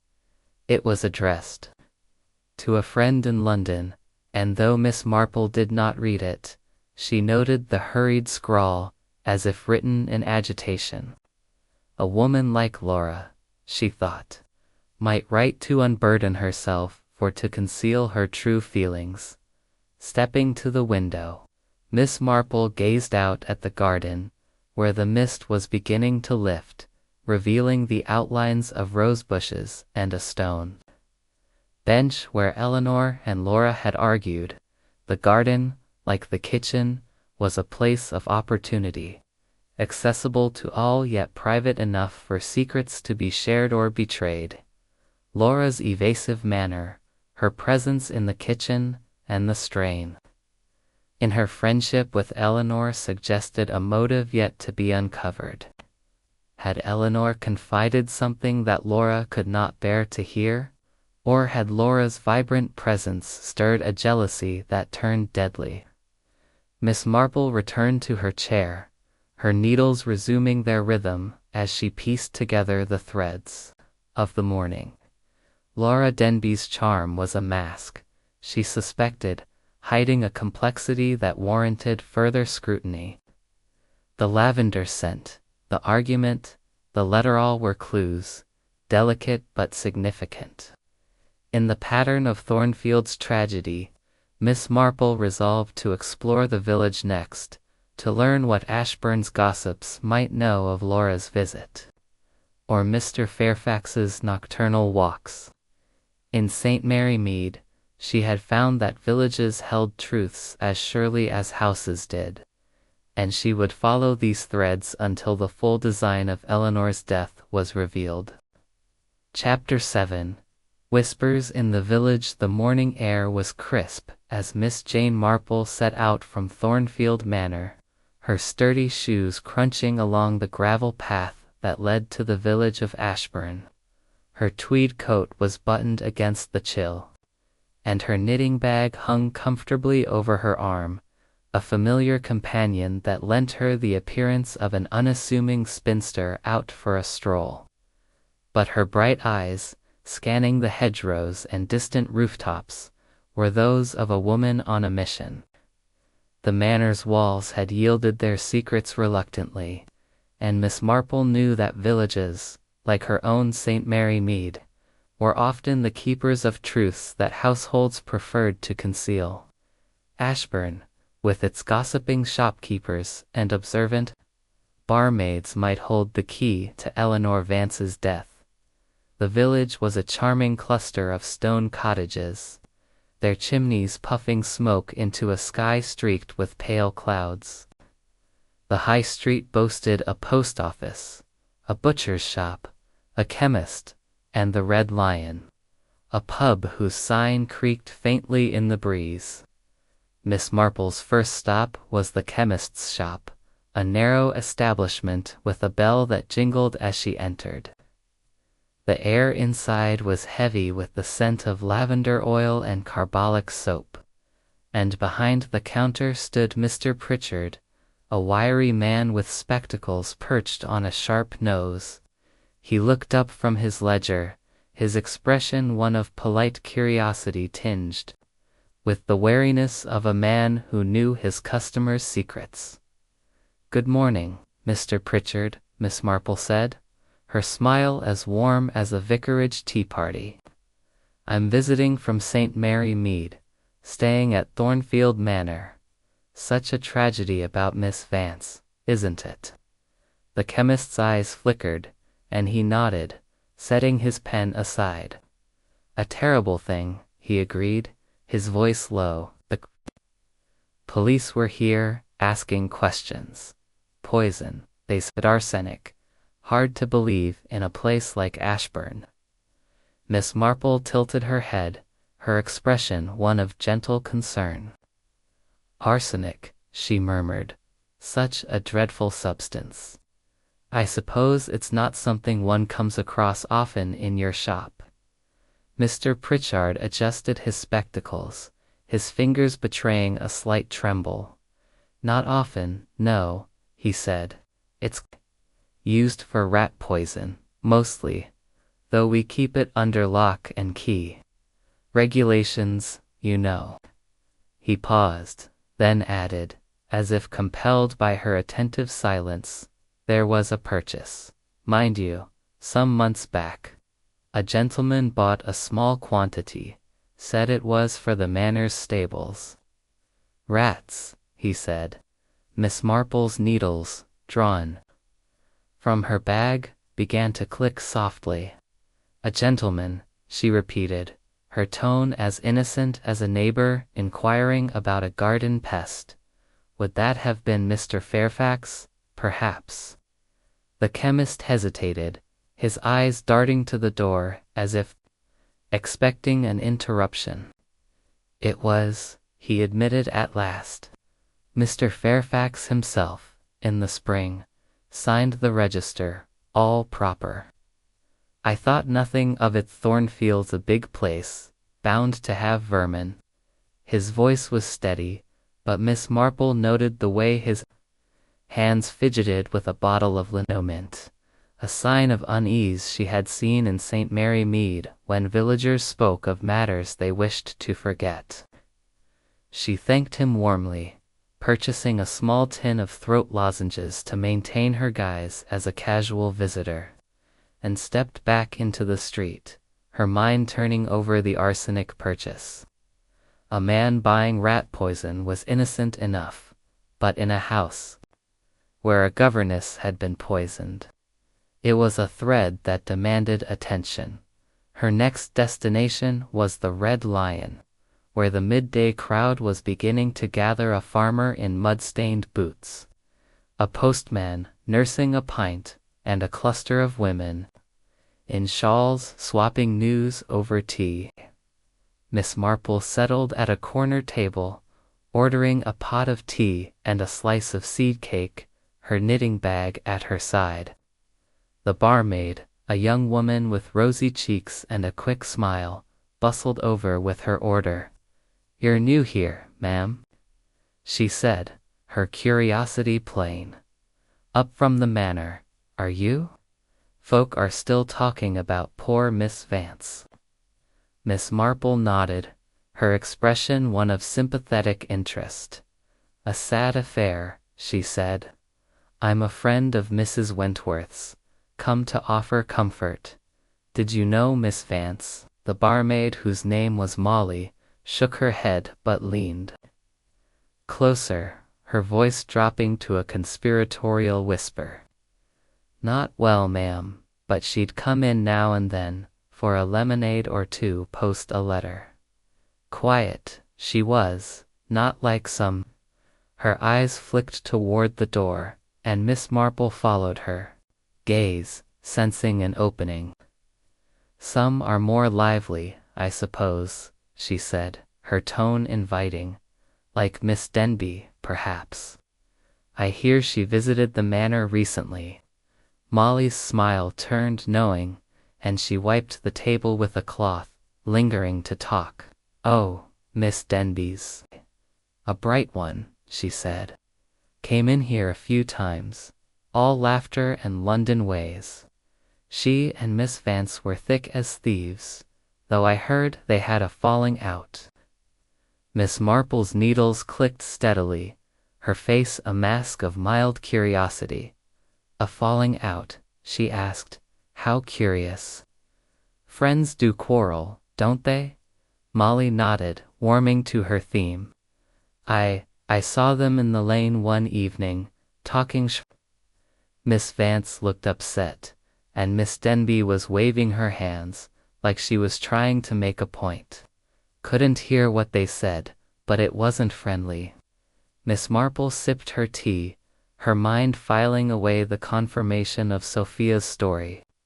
An argument in the garden now echoed in the village. Laura Denby's visit was proving more complex than a simple reunion. As Molly moved to serve another customer, Miss Marple's attention turned to the women at the nearby table, their voices low but animated. She leaned slightly closer, her knitting a perfect cover for eavesdropping. "It's no surprise, if you ask me," one woman was saying, her shawl slipping as she gestured. "Mr. Fairfax has been seen at Mrs. Crane's cottage more than once, late at night. A fine widow she is, but it's bold, with his daughter in the house. Her companion, a stout woman with a basket of eggs, nodded sagely. And that governess' sharp eyes she had. Bet she saw more than he liked." The first woman lowered her voice further. "They say she was asking questions, poking into things. No wonder someone wanted her gone." Miss Marple's needles paused, her heart quickening at the mention of Mrs. Lydia Crane, the widow Sophia had spoken of. The village gossip painted a picture of Mr. Fairfax's secret liaisons, and Eleanor's curiosity suggested a motive that was beginning to take shape. A governess who saw too much, a master with a reputation to protect the threads were weaving together, though the pattern was not yet clear. She finished her tea, leaving a generous tip for Molly, and stepped back into the street, her mind alight with possibilities. Her final stop was the post office, a cramped shop where an elderly postmistress, Mrs. Gibbs, sorted letters with arthritic fingers. Miss Marple approached the counter, her smile disarming. "Good day, Mrs. Gibbs," she said. "I'm staying at Thornfield and wondered if you might help me with a small matter. Miss Vance, the governess, did she send or receive much post?" Mrs. Gibbs peered over her spectacles, her curiosity piqued. "Not much," she said. "A letter now and then, to a friend in London, Miss Denby, I think. But a week before she died, she sent a letter in a hurry, looked right upset, didn't say who it was for, but it wasn't her usual hand. Miss Marple nodded, her expression one of polite gratitude, but her mind was racing. A hurried letter, sent in distress. Could it have been to Mrs. Crane, or someone else connected to Mr. Fairfax's secrets? She thanked Mrs. Gibbs and purchased a few stamps, maintaining her guise as a harmless visitor, then stepped back into the street, her thoughts turning to the manor. The village had confirmed much: Mr. Fairfax's visits to Mrs. Crane, Laura's strained friendship with Eleanor, and the governess's own unease in her final days. Each whisper was a thread, and Miss Marple felt the pattern tightening, though the final design remained elusive. As she walked back to Thornfield, the wind carried the scent of wood smoke and damp leaves, and she paused by a stile to survey the manor in the distance, its grey stones stark against the rolling hills. In St. Mary Mead, she had learned that gossip, like knitting, required care to separate truth from embellishment.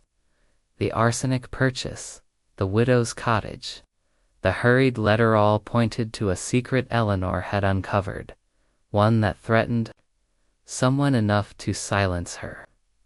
Miss Marple's resolve hardened as she resumed her walk, her knitting bag swinging gently.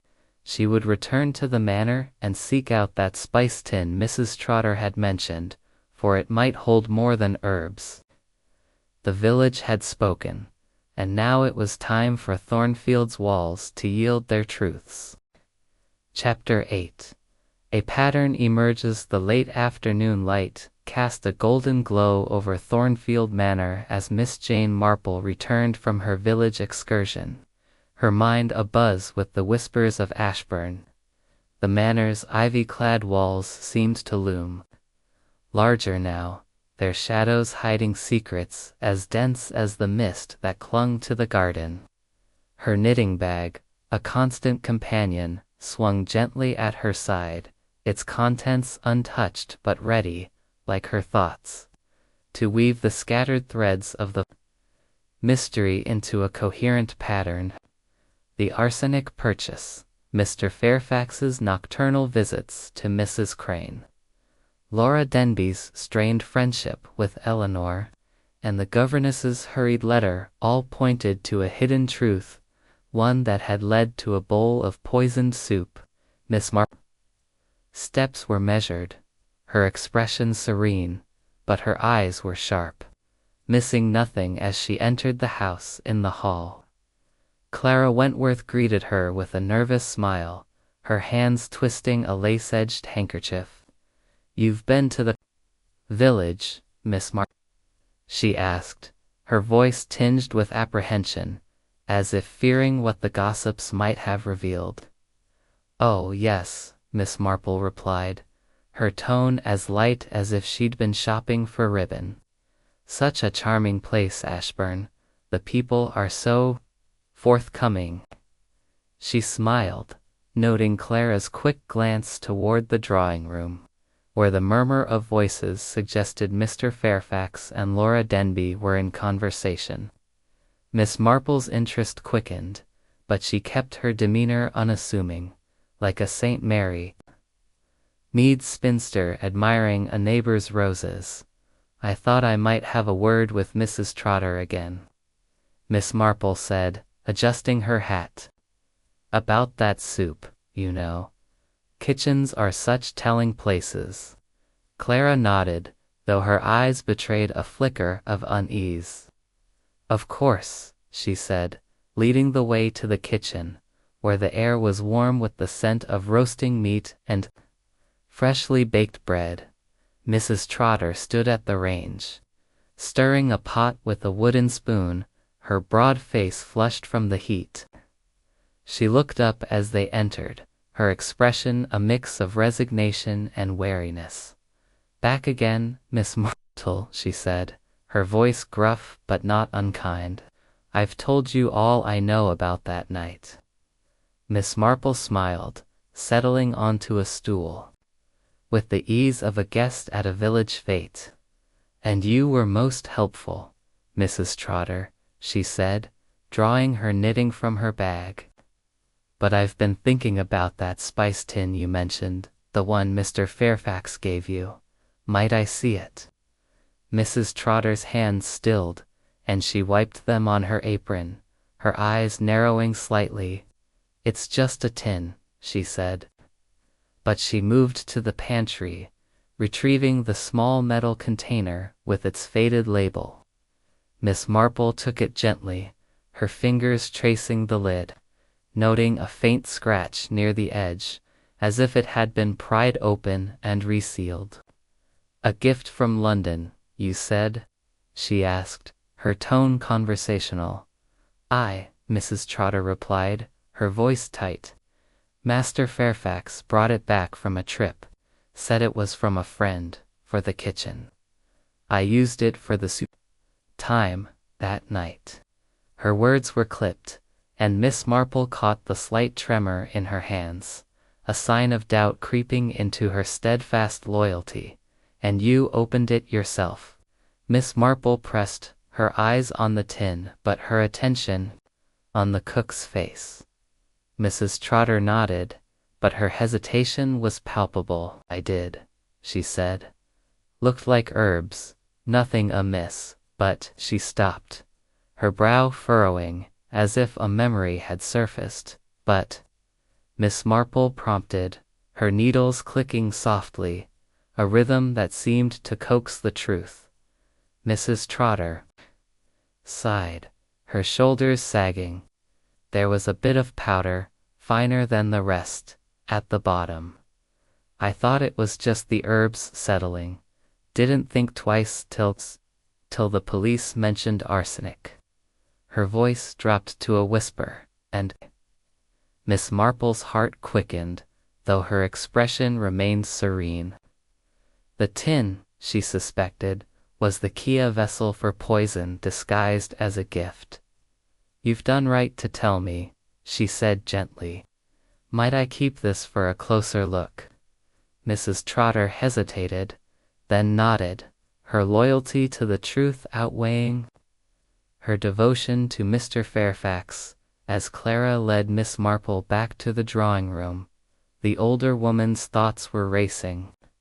The spice tin, gifted by Mr. Fairfax, used only on the night of Eleanor's death, suggested a deliberate act, one planned with care to avoid suspicion.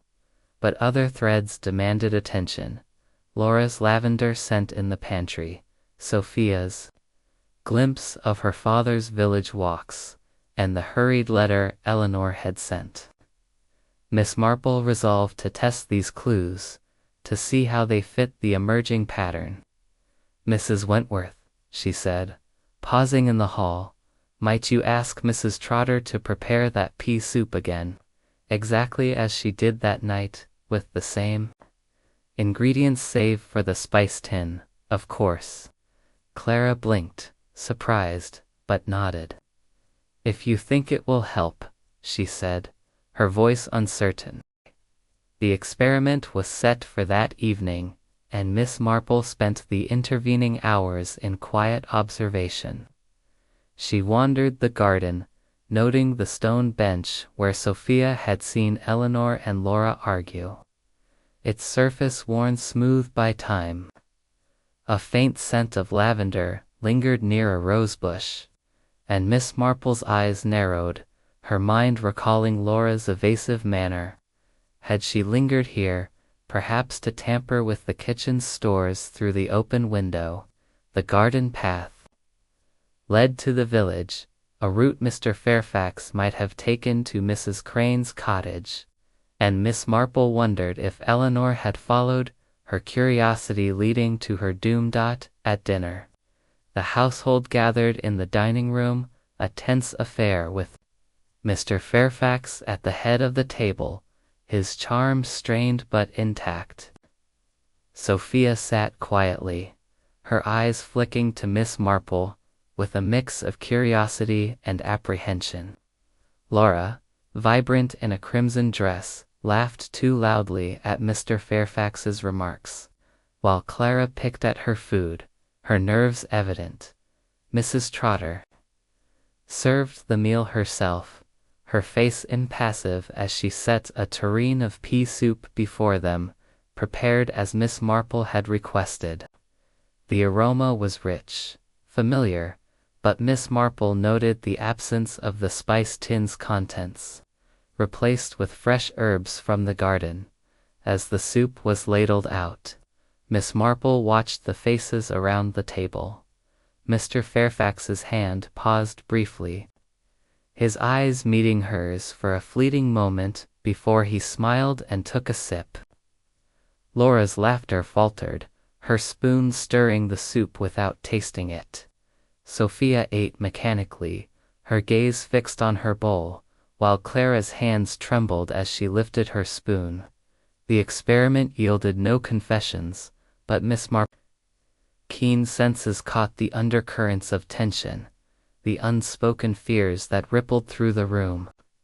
The soup, she knew, was a mirror, reflecting the guilt or innocence of those who faced it.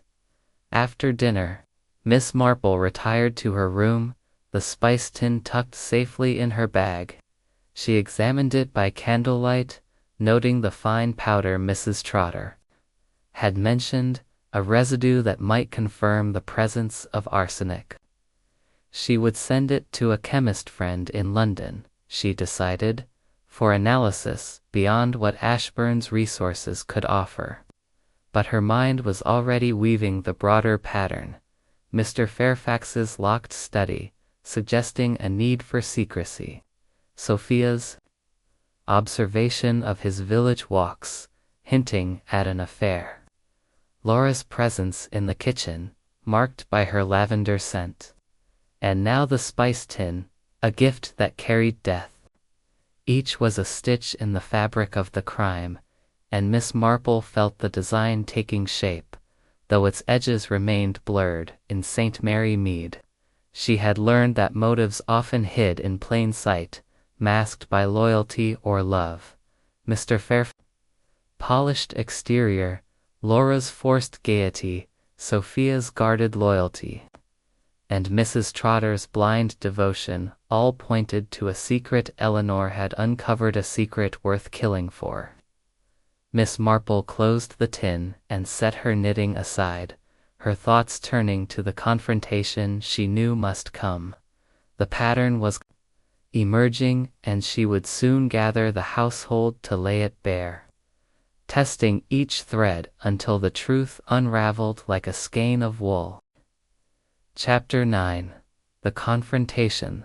The drawing room of Thornfield Manor was steeped in the hush of early evening, its heavy curtains drawn against the encroaching dusk, leaving the firelight to cast flickering shadows across the worn tapestries and polished furniture. Miss Jane Marple sat in her usual chair, her knitting bag at her feet, the needles in her hands moving with a steady rhythm that belied the gravity of the moment.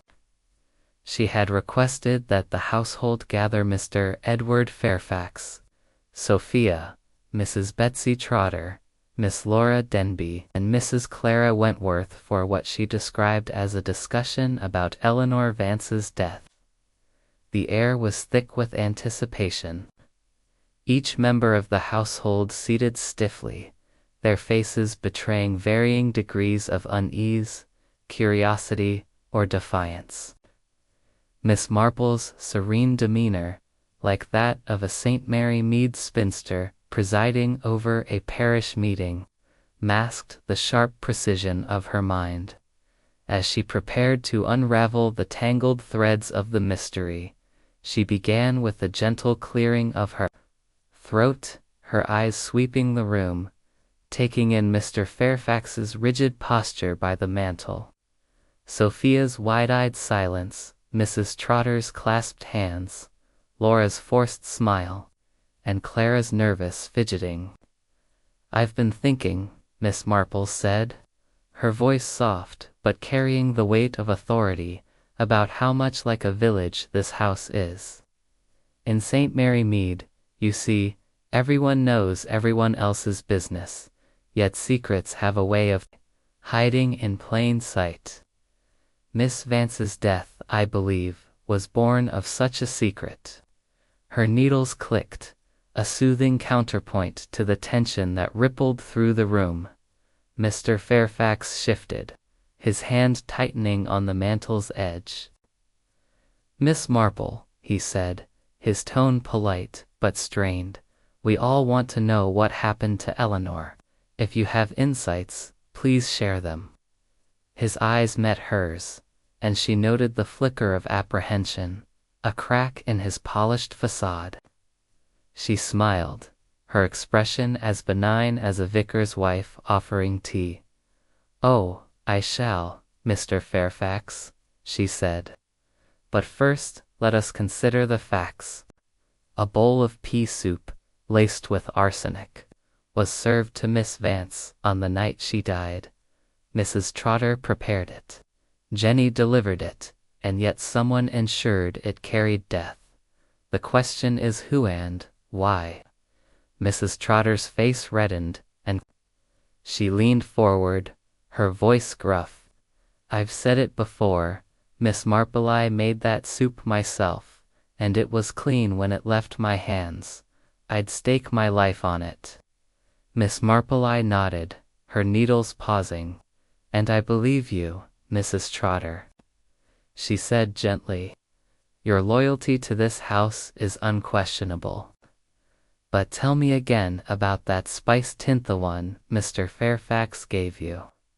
She drew the tin from her bag, its scratched lid glinting in the firelight, and held it up, her eyes never leaving the cook's face. Mrs. Trotter's hands twisted in her apron, her eyes darting to Mr. Fairfax.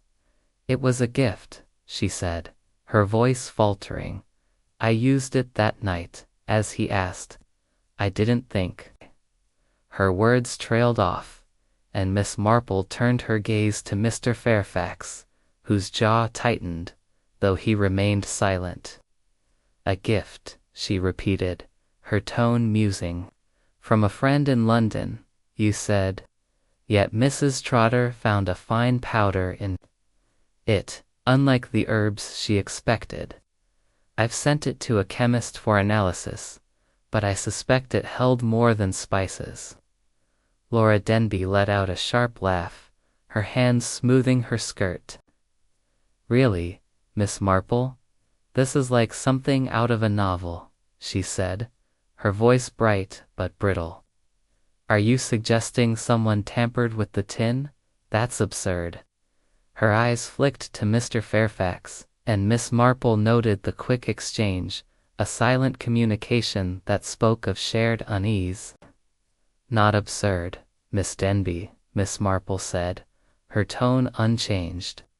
"In St. Mary Mead, I've seen how small acts, a misplaced letter, a careless word can conceal great wrongs. You were in the kitchen that day, were you not, near the pantry? Where I detected a trace of your lavender perfume."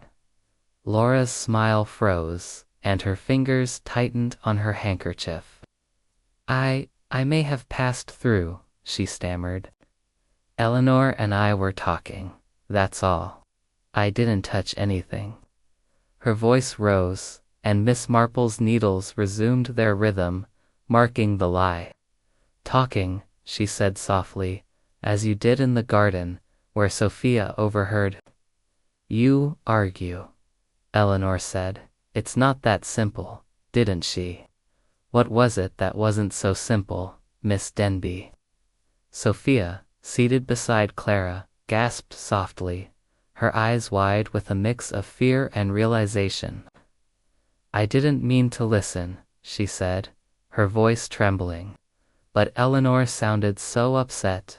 Mr. Fairfax's hand moved to his daughter's shoulder, his touch protective but firm.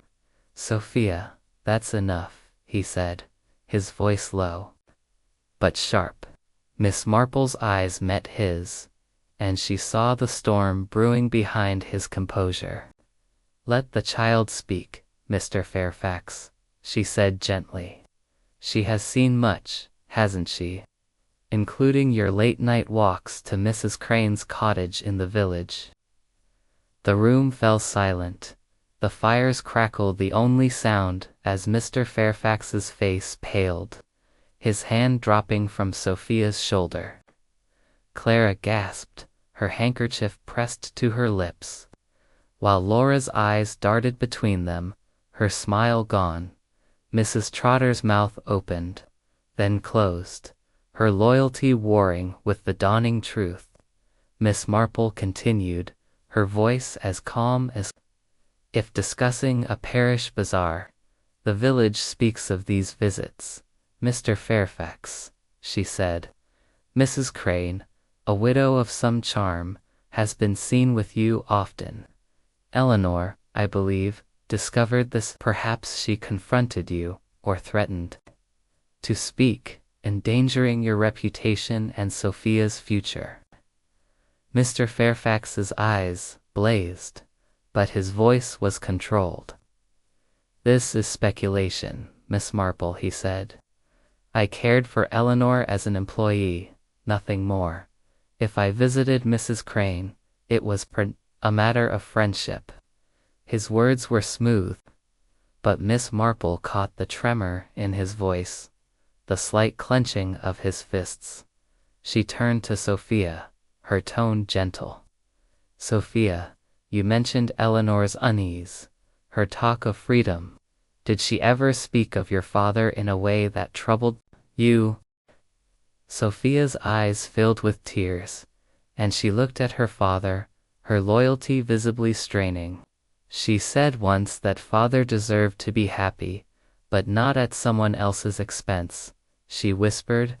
"I didn't understand, but she sounded sad." Mr. Fairfax's face tightened, and Miss Marple's needles paused, the silence heavy with implication. "Sadness," she said, "can lead to dangerous confidences. Eleanor sent a letter, you see, a week before her death, in great distress. I wonder, Mr. Fairfax, if it was to Mrs. Crane, or someone else who might confirm her suspicions." Laura stood abruptly, her chair scraping against the floor. "This is ridiculous," she said, her voice shaking. "You're accusing us all." Miss Marple with nothing but guesses. "I was Eleanor's friend, I'd never harm her." Miss Marple's eyes met hers, calm but piercing. "Then why, Miss Denby, did you lie about being in the kitchen? And why did your scent linger near the pantry, where the spice tin was kept?" Laura's face drained of color, and she sank back into her seat, her hands trembling. Clara, her voice barely audible, spoke at last. "Miss Marple, please," she said, her eyes pleading. "If there's truth in this, tell us plainly."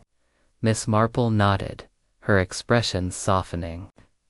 "The truth, Mrs. Wentworth, is that someone in this room ensured Eleanor's silence. The spice tin, I believe, was tampered with, its contents laced with arsenic from a purchase made months ago by Mr. Fairfax, for the stables, he claimed. Mrs. Trotter, you used it at his insistence, did you not?" The cook nodded, her face ashen. "He said it would add flavor," she whispered, her loyalty crumbling. Miss Marple's gaze returned to Mr. Fairfax, who stood rigid, his eyes dark, with a mix of defiance and fear. "Eleanor knew of your affair, Mr. Fairfax," she said, her voice steady. "She was a romantic, fond of the Brontes, and perhaps she believed in truth above all. Her letter, her questions, threatened to expose you. The locked study, the spice tin, the open kitchen window wall, were part of a plan to silence her, disguised as an accident. The room was still, the weight of her words settling like dust. Mr. Fairfax opened his mouth to speak, but no words came, and Miss Marple knew. The confrontation had struck its mark. The pattern was clear, but the final unraveling would come with his confession or his silence. Chapter 10. The motive unraveled. The drawing-room of Thornfield Manor seemed to hold its breath, the fire's glow casting an unsteady light across the faces of its occupants. Miss Jane Marple sat calmly, her knitting needles still, her eyes moving from one person to another with the quiet assurance of a woman who had seen the pattern of a crime take shape. Mr. Edward Fairfax stood by the mantel, his face a mask of strained composure, though his hands betrayed him, clenched tightly at his sides. Sophia, her dark eyes wide with a mix of fear and confusion, sat close to Mrs. Clara Wentworth, whose handkerchief was now a crumpled knot in her trembling fingers. Mrs. Betsy Trotter, the cook, stared at the floor, her broad shoulders hunched as if bearing the weight of her unwitting role. Miss Laura Denby, her vibrant demeanor faded, gripped the arms of her chair. Her lavender sent a faint echo in the tense air. Miss Marple's confrontation had laid bare the threads of the mystery, and now she pressed forward, her voice as gentle as a St. Mary Mead breeze, but as relentless as the truth itself.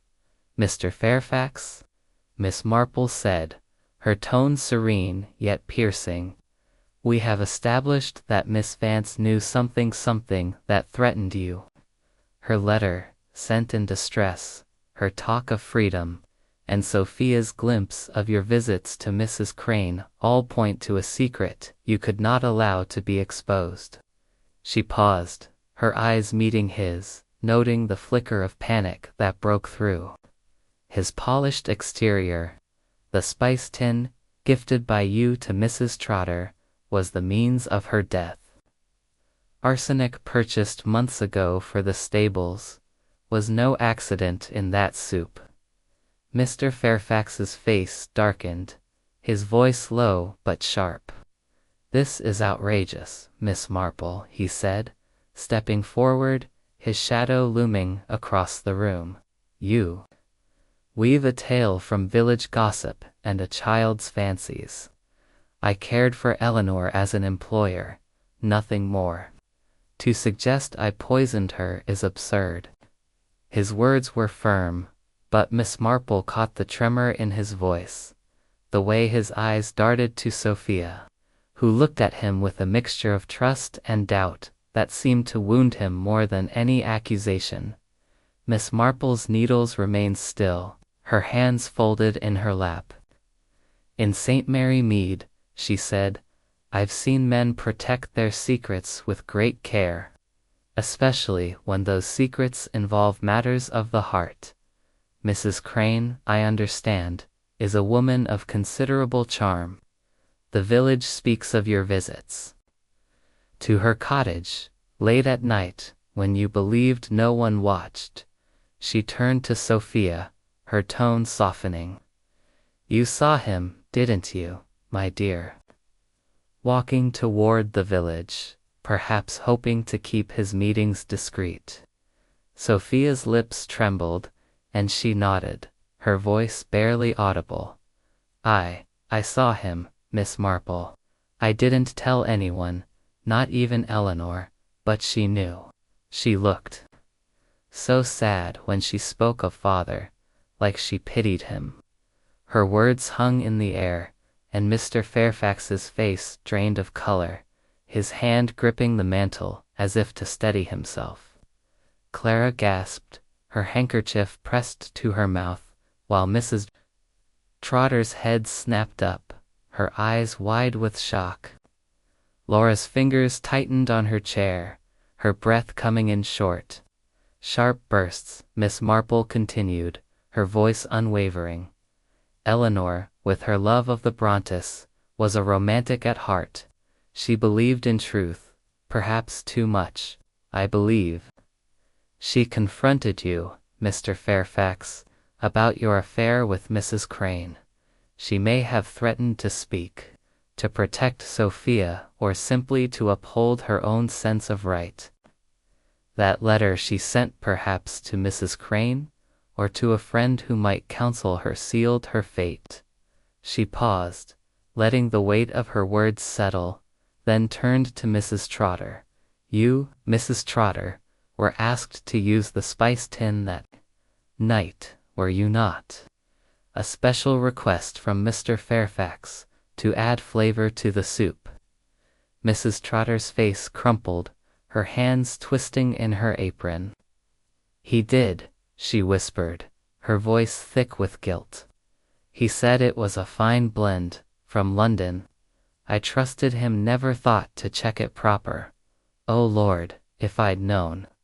Her words broke off in a sob, and Clara reached out to touch her arm, her own eyes brimming with tears. Miss Marple's expression softened, but she pressed on, her gaze returning to Mr. Fairfax. The kitchen window was open, the tin accessible, and Mrs. Trotter absent for a few crucial minutes. It was a simple matter, wasn't it, to lace the tin with arsenic, knowing it would be used only for Eleanor's meal. Mr. Fairfax's composure shattered, his voice rising in a desperate plea. Enough, he cried, his hands raised as if to ward off the accusation. You have no proof, Miss Marple, just stories and suppositions. I would never harm Eleanor. She was nothing to me but a governess. His words echoed in the room. But Miss Marple's calm gaze held him fast, her silence more damning than any retort. Sophia's tears spilled over, and she whispered, "Father, please, tell the truth." Her voice, small but piercing, seemed to break something within him, and he sank into a chair, his head in his hands. Miss Marple's voice was gentle now, almost sorrowful. The truth, Mr. Fairfax, is a heavy burden, but it cannot be hidden forever. Eleanor's knowledge of your affair threatened your standing, your daughter's future. You chose poison, a coward's weapon, to silence her, disguising it in a gift to your loyal cook. Mrs. Trotter and Miss Denby were innocent of intent, though their presence complicated your plan. She turned to Laura, whose face was pale, her eyes wide with fear. You, Miss Denby, argued with Eleanor, perhaps over her decision to confront Mr. Fairfax. Your lavender scent in the pantry was a coincidence, a red herring that almost misled me. Laura shook her head, her voice trembling. I didn't know, she said. We argued, yes, because I thought she was foolish to meddle in his affairs. I told her to leave it alone, but she wouldn't listen. I swear, I didn't touch the tin. Her words rang with sincerity, and Miss Marple nodded, satisfied that Laura's role was that of a bystander caught in the web of another's crime. Mr. Fairfax lifted his head, his eyes hollow. You're wrong, he said, but his voice lacked conviction, and Sophia's quiet sobs seemed to drain the last of his resistance. I loved Lydia, Mrs. Crane, he said at last, his voice breaking. Eleanor found out, saw us in the village. She said she'd tell Clara, the vicar, everyone. She said Sophia deserved better. I couldn't let her ruin us. His confession hung in the air, a stark admission that silenced the room. Clara's gasp was a soft cry, and Mrs. Trotter buried her face in her hands, her loyalty shattered. Miss Marple's needles remained still, her expression one of quiet sorrow. Love, she said, can lead to terrible choices. Mr. Fairfax. In St. Mary Mead, I've seen it twist hearts until they break. You chose to protect your secret, but at a cost too great. She rose, her small figure commanding the room. The police will need to hear this, and the spice tin will confirm the truth. For Sophia's sake, I hope you will face it with courage. As Clara led a weeping Sophia from the room, and Mrs. Trotter followed, her steps heavy with grief, Mr. Fairfax remained seated, his face buried in his hands. Laura, her composure frayed, slipped out silently, her lavender scent trailing behind her. Miss Marple gathered her knitting, her heart heavy but her resolve firm. The pattern was complete, the motive unraveled, and though justice would follow, it brought no joy, only the quiet satisfaction of truth laid bare. Chapter 11. The confession. The air in Thornfield Manor's drawing-room seemed heavier now, as if the weight of Mr. Edward Fairfax's confession had settled into the very walls. The fire had dwindled to glowing embers, casting a faint, ruddy light across the room, where shadows clung to the faded tapestries and the polished furniture. Miss Jane Marple remained seated, her knitting bag at her feet, her hands still, her eyes fixed on Mr. Fairfax with a quiet compassion that belied the gravity of the moment. The others, Sophia, Mrs. Clara Wentworth, Mrs. Betsy Trotter, and Miss Laura Denby had retreated, their emotions raw and their roles in the tragedy clarified. Only Mr. Fairfax remained, slumped in his chair, his face ashen, his one's demeanor shattered like glass under the pressure of truth. Miss Marple's voice, when she spoke, was gentle, almost as if comforting a parishioner in St. Mary Mead after a village scandal. Mr. Fairfax, she said, you have done a brave thing, in your way, by admitting the truth. But I must ask you to tell it fully, for Sophia's sake, if not your own. How did it come to this? Her tone held no judgment, only the patient insistence of one who knew that confession, like a dropped stitch, could unravel the final threads of a mystery. Mr. Fairfax lifted his head, his eyes hollow, the firelight catching the sheen of unshed tears. I never meant for it to happen, he said, his voice low and ragged. Eleanor, she was a good woman, a good governess, but she saw too much, knew too much.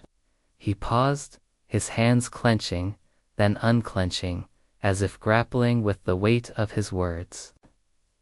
Miss Marple nodded, her expression serene, encouraging him to continue without pressing too hard, as she had done with many a troubled soul in her village.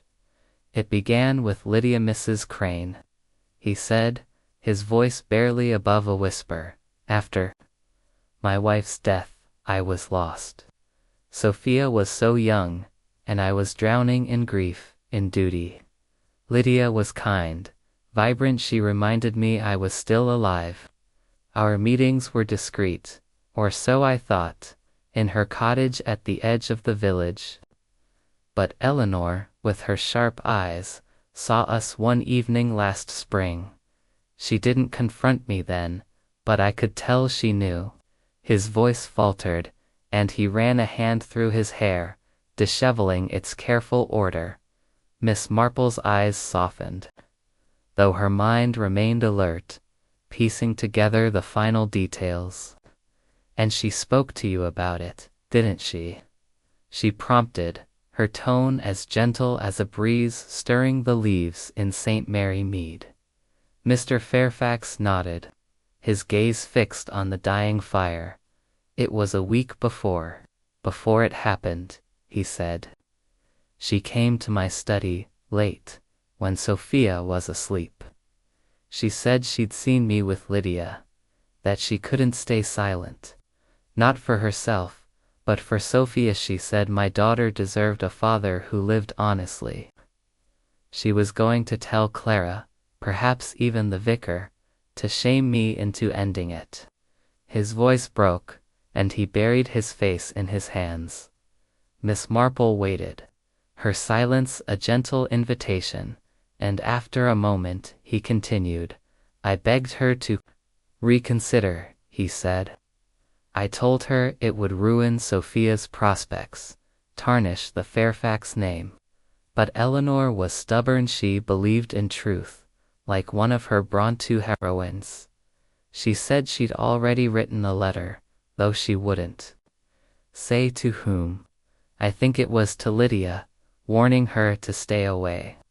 That's when He stopped, his breath catching, and Miss Marple's heart ached for the man, even as she recognized the darkness of his choice.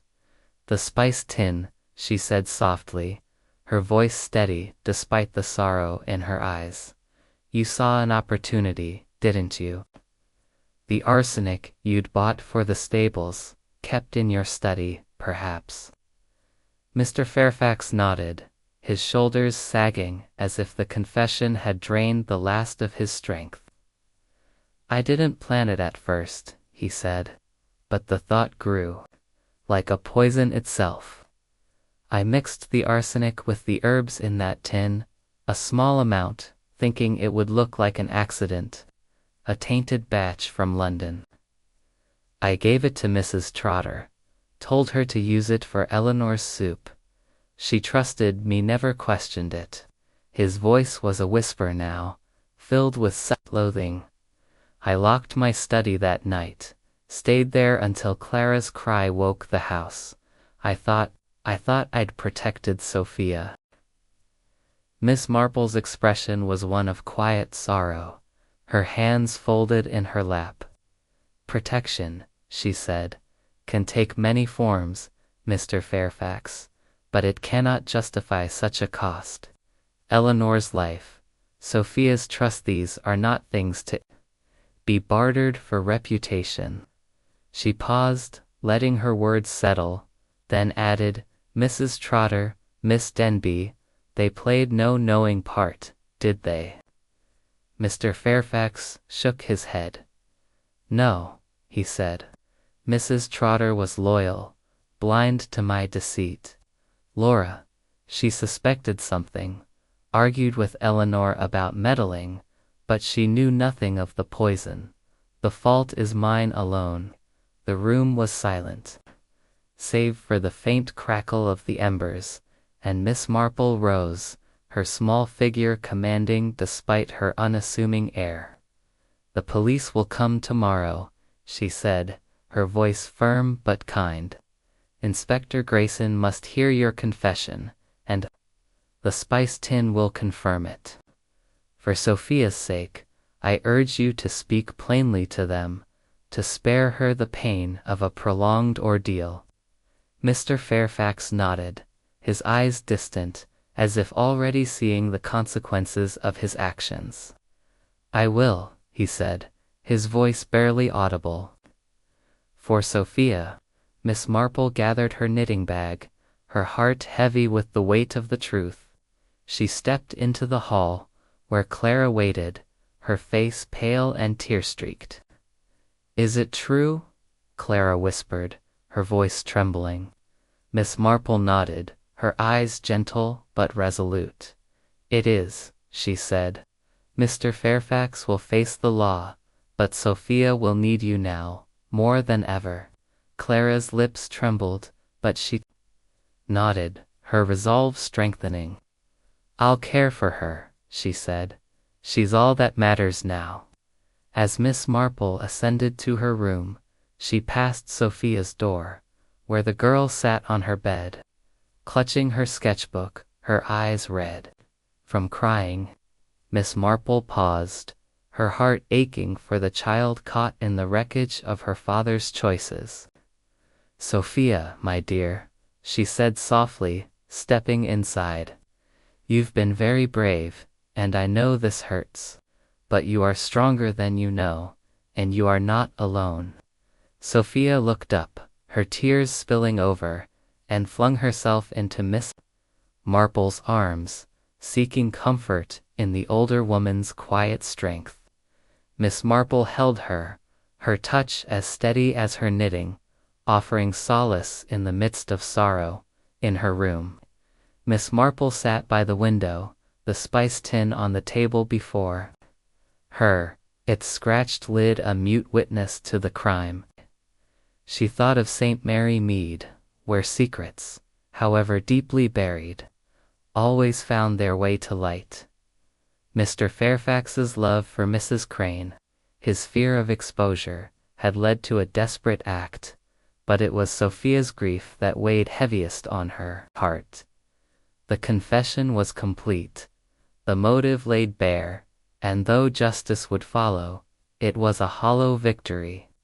Miss Marple closed her eyes, the night's silence wrapping around her, and prepared for the final day at Thornfield, where the truth would be handed to the law, and the manor's wounds would begin to heal. Chapter 12.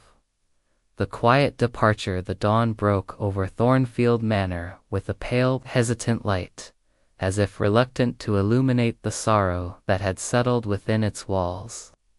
Miss Jane Marple stood at her bedroom window, her small suitcase packed, her knitting bag resting on the bed with a newly finished scarf folded neatly inside, soft gray, like the mist that clung to the garden below. The manor was quiet, its usual creaks and murmurs subdued, as if the house itself mourned the revelations of the previous night. Mr. Edward Fairfax's confession had unraveled the mystery of Eleanor Vance's death, but it had left behind a fragile household, bound now by grief and the slow task of healing. Miss Marple's heart was heavy, yet her resolve was firm, for she knew that truth, however painful, was the first step toward mending. She descended to the dining room, where a simple breakfast of toast and tea awaited, served by a subdued Jenny, whose eyes were red-rimmed, but whose hands moved with the practiced efficiency of duty.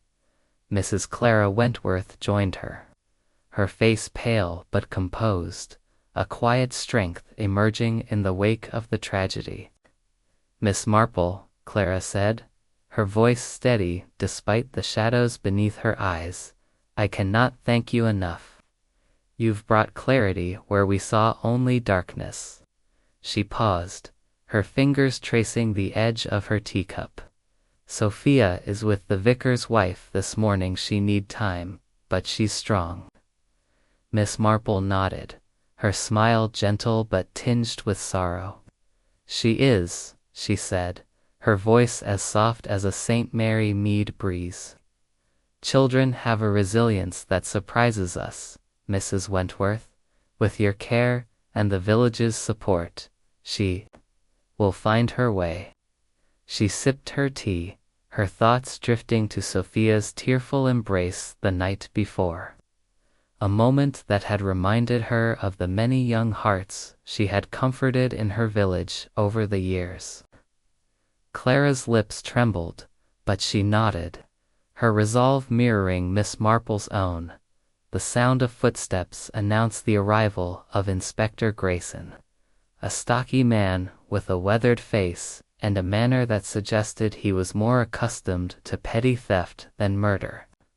He carried a notebook, its pages already filled with notes from his earlier inquiries, and he greeted Miss Marple with a respectful nod. "Miss Marple," he said, his voice gruff but appreciative, "Mrs. Wentworth says you've cracked this case wide open. I've spoken to Mr. Fairfax. He's ready to make a full statement. The spice tin's on its way to the laboratory, but his confession should be enough for now." He hesitated, then added, "You've a rare gift, ma'am. We'd have been chasing shadows without you." Miss Marple's eyes crinkled with a modest smile, her hands folding neatly in her lap. "I merely observe, Inspector," she said. "People are much like my knitting patterns emerge if you look closely enough. Mr. Fairfax's secret, his fear of exposure, led to a terrible choice. I trust you'll handle the matter with care, for Sophia's sake. The inspector nodded, his expression softening at the mention of the girl, and he excused himself to oversee Mr. Fairfax's transfer to the village station, where a police van waited, as Clara accompanied the inspector to the hall. Miss Marple took a final turn through the manor's garden, her steps slow and deliberate. The rose bushes, their blooms faded but still clinging to life, stood sentinel along the path where Eleanor and Laura had argued, where Mr. Fairfax had slipped away to his clandestine meetings. The stone bench, worn smooth by time, seemed to hold the echoes of those moments, and Miss Marple paused, her eyes tracing the path to the village. In St. Mary Mead, she had learned that gardens, like houses, bore witness to human frailties, their quiet beauty masking the dramas that unfolded within their bounds. Returning to the house, she found Mrs. Trotter in the kitchen, her broad hands kneading dough with a mechanical rhythm, her face etched with grief. Miss Marple, the cook said, her voice thick with emotion, "I'll never forgive myself for that tin. I should have known." Miss Marple laid a gentle hand on her arm, her touch as steady as her knitting. "You trusted, Mrs. Trotter," she said. "That is no crime. You've served this house faithfully, and you'll help it heal now." The cook's eyes welled with tears, but she nodded, her resolve bolstered by Miss Marple's words. Laura Denby, her vibrant energy dimmed, was preparing to leave for London, her bags packed and waiting in the hall. She approached Miss Marple, her lavender scent faint now, her expression one of weary relief. "I'm sorry I wasn't more forthcoming," she said, her voice low. "Eleanor and we argued because I thought she was foolish to challenge Mr. Fairfax. I didn't know what he'd do." Miss Marple nodded, her eyes kind but discerning. "You meant to protect her, in your way," she said. "Go back to London, Miss Denby, and live more wisely."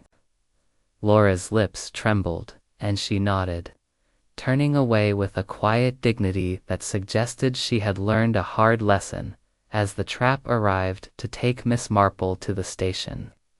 Clara walked her to the door, her gratitude evident in her clasped hands. "You've given us a chance to start anew," she said, her voice steady now. "Thornfield will be quieter, but perhaps stronger for it." Miss Marple smiled, adjusting her hat against the morning breeze. "Houses, like people, endure," she said. "Keep Sophia close, and let time do its work." She climbed into the trap, her knitting bag at her side, and as Jenkins urged the horse forward, she looked back at Thornfield, its grey stones softened by the rising sun. The train to St. Mary Mead was waiting at Ashburn Station, its whistle a sharp note in the morning air. Miss Marple settled into her compartment, her suitcase stowed above, her knitting bag on her lap. She drew out her needles, the grey scarf complete, and began a new project, a small cap, perhaps, for a village child. Her thoughts wandered to Thornfield, to Sophia's resilience, Clara's quiet strength, and the tragedy of Mr. Fairfax's choices. Love and fear, she mused, were powerful forces, capable of building or destroying with equal measure. In St. Mary Mead, she had seen their effects many times, and she knew that Thornfield, like her village, would find its way forward as the train pulled away. The countryside unfolded in a blur of green and gold, and Miss Marple's needles clicked steadily, a rhythm as familiar as her own heartbeat. The mystery was solved, the truth laid bare, but her work was never truly done. Somewhere, another puzzle awaited, another pattern to be knit from the threads of human nature. She smiled to herself, her eyes bright with anticipation, ready for whatever secrets the next journey might bring.